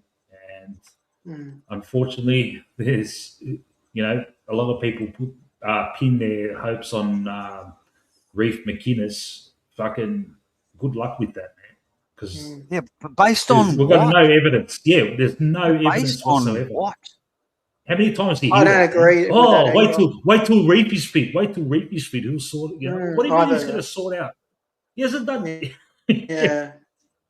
You know, he's coming off an ACL, and even before the ACL, the jury was still out. You know? It was. They tried in there in the preseason. He did his knee in the first or second game, maybe in the first or second quarter.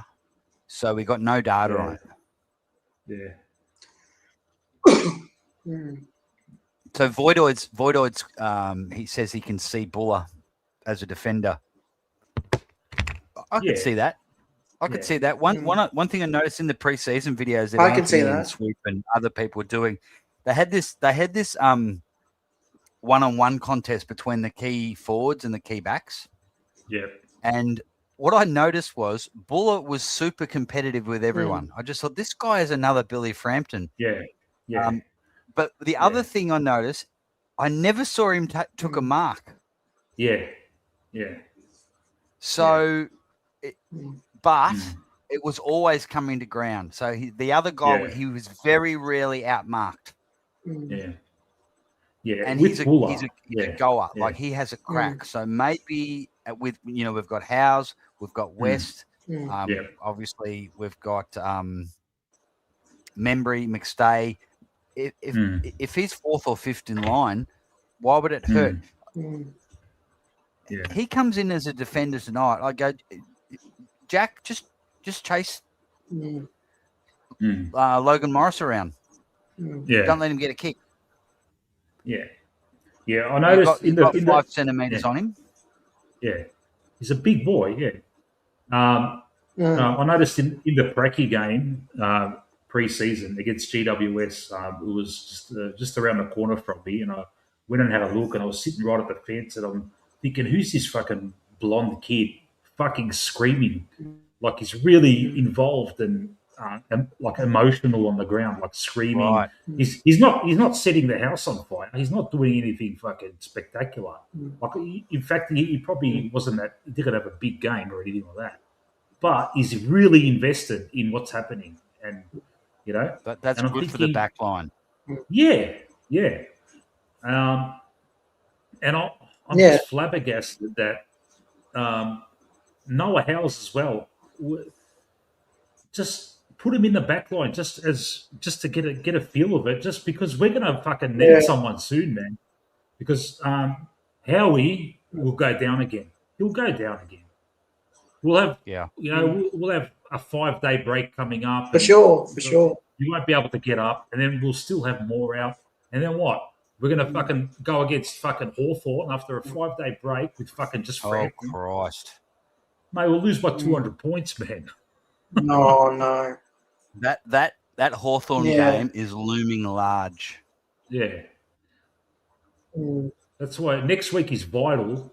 And I swear, if we put up a fucking shit performance next week, then all of a sudden we're looking at Carlton and Essendon and not being that confident. Yeah. I don't want to fucking say that, man. You know, because they'll be, Collingwood, Carlton, they'll get themselves up because they'll smell blood, and if they sack Voss just before that too, fuck. They will. That I reckon Wright has already decided. Voss is gone. They've got North. I think they've got North. Yeah. And then the Carlton have got Adelaide. Adelaide are going to beat them by 100 points. Yeah. Voss gets back on the Monday. Yeah. And Josh Fraser comes in as coach. Yeah. And then it's a 50 because then Carlton does their first half times 2. I didn't see the first half. Were they They must have been okay to be 43 points up. Yeah, they were Melbourne just that bad? What Carlton? Yeah, they were. Is They were. Carlton's midfield. They were. I watched the whole game. They're physical beasts, yeah. So at the start, they're good starters. They fucking get in there and fucking get the ball out, get the clearances, and they get a run on, yeah. But then what usually happens at halftime, the other team understands that they need to fucking equal the intensity of Carlton, and once they do that, the skill level of the other team, because Carlton's skill level is shit, yeah. Cripper can't kick for shit. Fucking Hewitt can't kick for shit. Walsh can't kick for shit. Yeah, so they're only good when they're only good at like the momentum at the start. And so what? That's what I haven't been watching all their games, but this is what I'm hearing from all their fucking babblers that are going on. That they once the intensity is matched, they're just gone, and that's what's happened the last few games for them. Well, they were lucky to beat at Richmond, really. They're lucky to beat at Richmond. Fucking oath. A bunch of kids. Yeah. And like they're going to get Voss will get sacked. Voss will get sacked after Adelaide, and they'll have the sugar hit of whether it's Josh Fraser or whoever. But wouldn't that be just awful if Josh Fraser takes over as coach and they beat us just on that sugar hit of changing coach? Because my theory, I agree with what you're saying about the stoppage team and their hard at it. Yeah. But I also think that subconsciously or consciously the players want to stay. They want to get rid of Voss, and what they want to do is they want to showcase to potential future coaches. Look at what we can do, and then their second half is to kill Voss. Yeah, they want him gone. Yeah, like all of their supporters. Wright's probably being very shrewd about it. He's probably saying we're better off sacking him just before Collingwood rather than fucking sacking him now. Because even if they sack him before the Adelaide game, even if they come out fucking fiery against Adelaide, that's away, at the fucking Adelaide Oval, they'll still get done,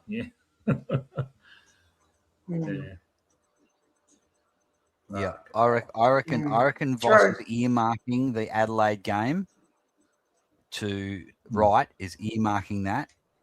They know they're going to get smashed, and he gets sacked.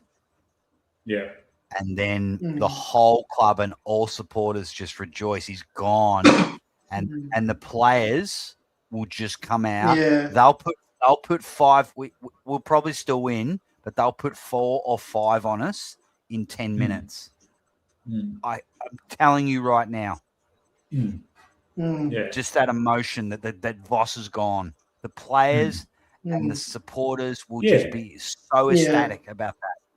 Because the players would want him gone too. The players would want him gone too. They can't stand him.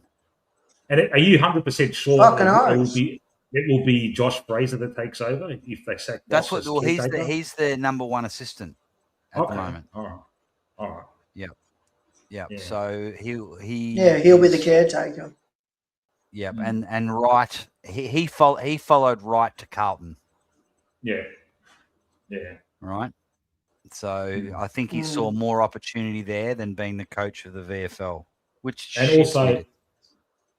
Look, we're going to pick up his son next year or the year after. Ultimate Greatness knows this shit, and so he's probably also thought, it's going to be funny if I'm fucking development coach and my son's one of the young kids developing or something. Yeah.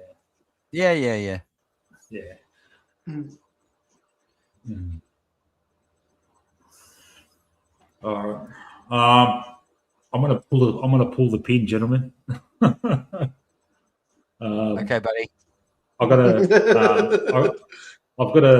an important gig tomorrow.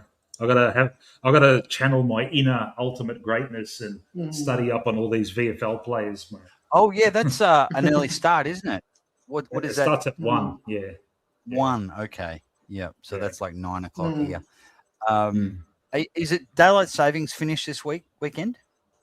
Don't know, Must mate. be. I know it's coming soon. Yeah. Don't tell me it's fucking tonight. So you're going to do a watch along on this channel? No, on Anthony's channel. He'll just get me on there. You're the special comments guys. Yeah. Awesome. Yeah. Okay, yeah. I'll tune in. Yeah. Yeah. And they'll just talk about the game. Yeah. And I'll let him know about Lipa. Don't you worry about that. Zulansky. I'll try and see if he'll Zulansky. say anything to kind of like defend him, because there really is nothing he can say. No. No, Yeah. it was just. He was freaking shit. Yeah. Okay. He had a couple of chances to go, and he just didn't. I feel very little bit not good ending the stream, and there's still 34 people watching on, and people in the chat, you've been great, sticking around. The usual guys. It's 2:30. Yeah, it's 2:30 at night here in Australia, in Melbourne. Yeah. No, mate, go and have a rest up, buddy. Yeah. So everyone, Voidoid, Stefanos, even Milkshakes. Thank you, Milkshakes. You're all right, man. Abdullah, thanks everyone that come on the panel. Stefanos. Yeah. Crossy, and 9471. Happy Easter, Mick and Matt. Yeah, thanks, guys. Thanks, Chris. Thanks, Chris. You too, buddy. No worries. Just remember, I'm not going to get too religious on you, but a certain person died for our sins at about this time of the year. Take it as any way you want to take that, but Yeah. Absolutely, mate. Yeah. And don't forget to subscribe to the channel for the gentleman. Subscribe to me, obviously, but I'm pretty sure everyone that's tuned in now is probably subscribed, but also to Matthew's channel, The Warble. Subscribe to him, and fantastic. One day it will be like 24 hours of Collingwood content. So whenever you feel like it, we're going to do it. Whenever you feel like it, you just go on YouTube, and there'll be someone doing something. Yeah, like literally, if anyone wants to start a stream, hey Matt, I just need one other person, and I will start a stream, and we can talk Collingwood for sure. There you go. If I'm available. Hey Matt, are you doing a watch long next week? Matt, are you doing a watch long next week for the Freo game? I hadn't thought about it. I would definitely consider it, mate. I like the pre-show. The pre-show up to the bounce was fun. Yeah, it's fantastic, man. But and then usually talking it in every quarter. Yeah, because it's good for people like Chris lives in Brisbane, and when there's a match that's not in Melbourne, I'm sitting around doing fucking nothing until the first bounce. Yeah, and it was just great, and I was listening. I took my mum. I took my mum to the shops, and she's walking down the aisles, and I'm walking down the aisles, and I've got it on, and Manny's going off his fucking rocker. She's like, and my mum's going, "Who's that bloke?" Because he's ripping out. I loved it. He's ripping out Malakas and that, and she's like, "Who are you talking to?" I go, "No. Try to explain streaming to an 80-year-old lady." I was like, when I go off, I take my headphones off and I go to the toilet or whatever. I'll turn my phone on and listen to it. And my wife, she's like, "Oh, that guy again?" Like, babe, he Jailon. Why he's so Jailon? Like that means very hot mind, very angry. I go, "No, baby, he's just passionate." He's like, "Oh, he sound very angry now." Yeah. There you go. Abdullah just sub to you right now. No, he's just passionate. He loves the club. Yeah. Good man. All right. Everyone, thank you so much once again. And I'm going to end the stream now. And I'll catch us tomorrow on the watch along with Pies Footy for the big game against Coburg starting at 1:00. Okay. Thank you, everyone. Thanks, Matt. Thanks, Chris. Catch us later. You, mate. Yeah, ending the Go Pies. stream. See you, Come on, Matt. Pies. See you, Mick. See you, Chris. Go Pies.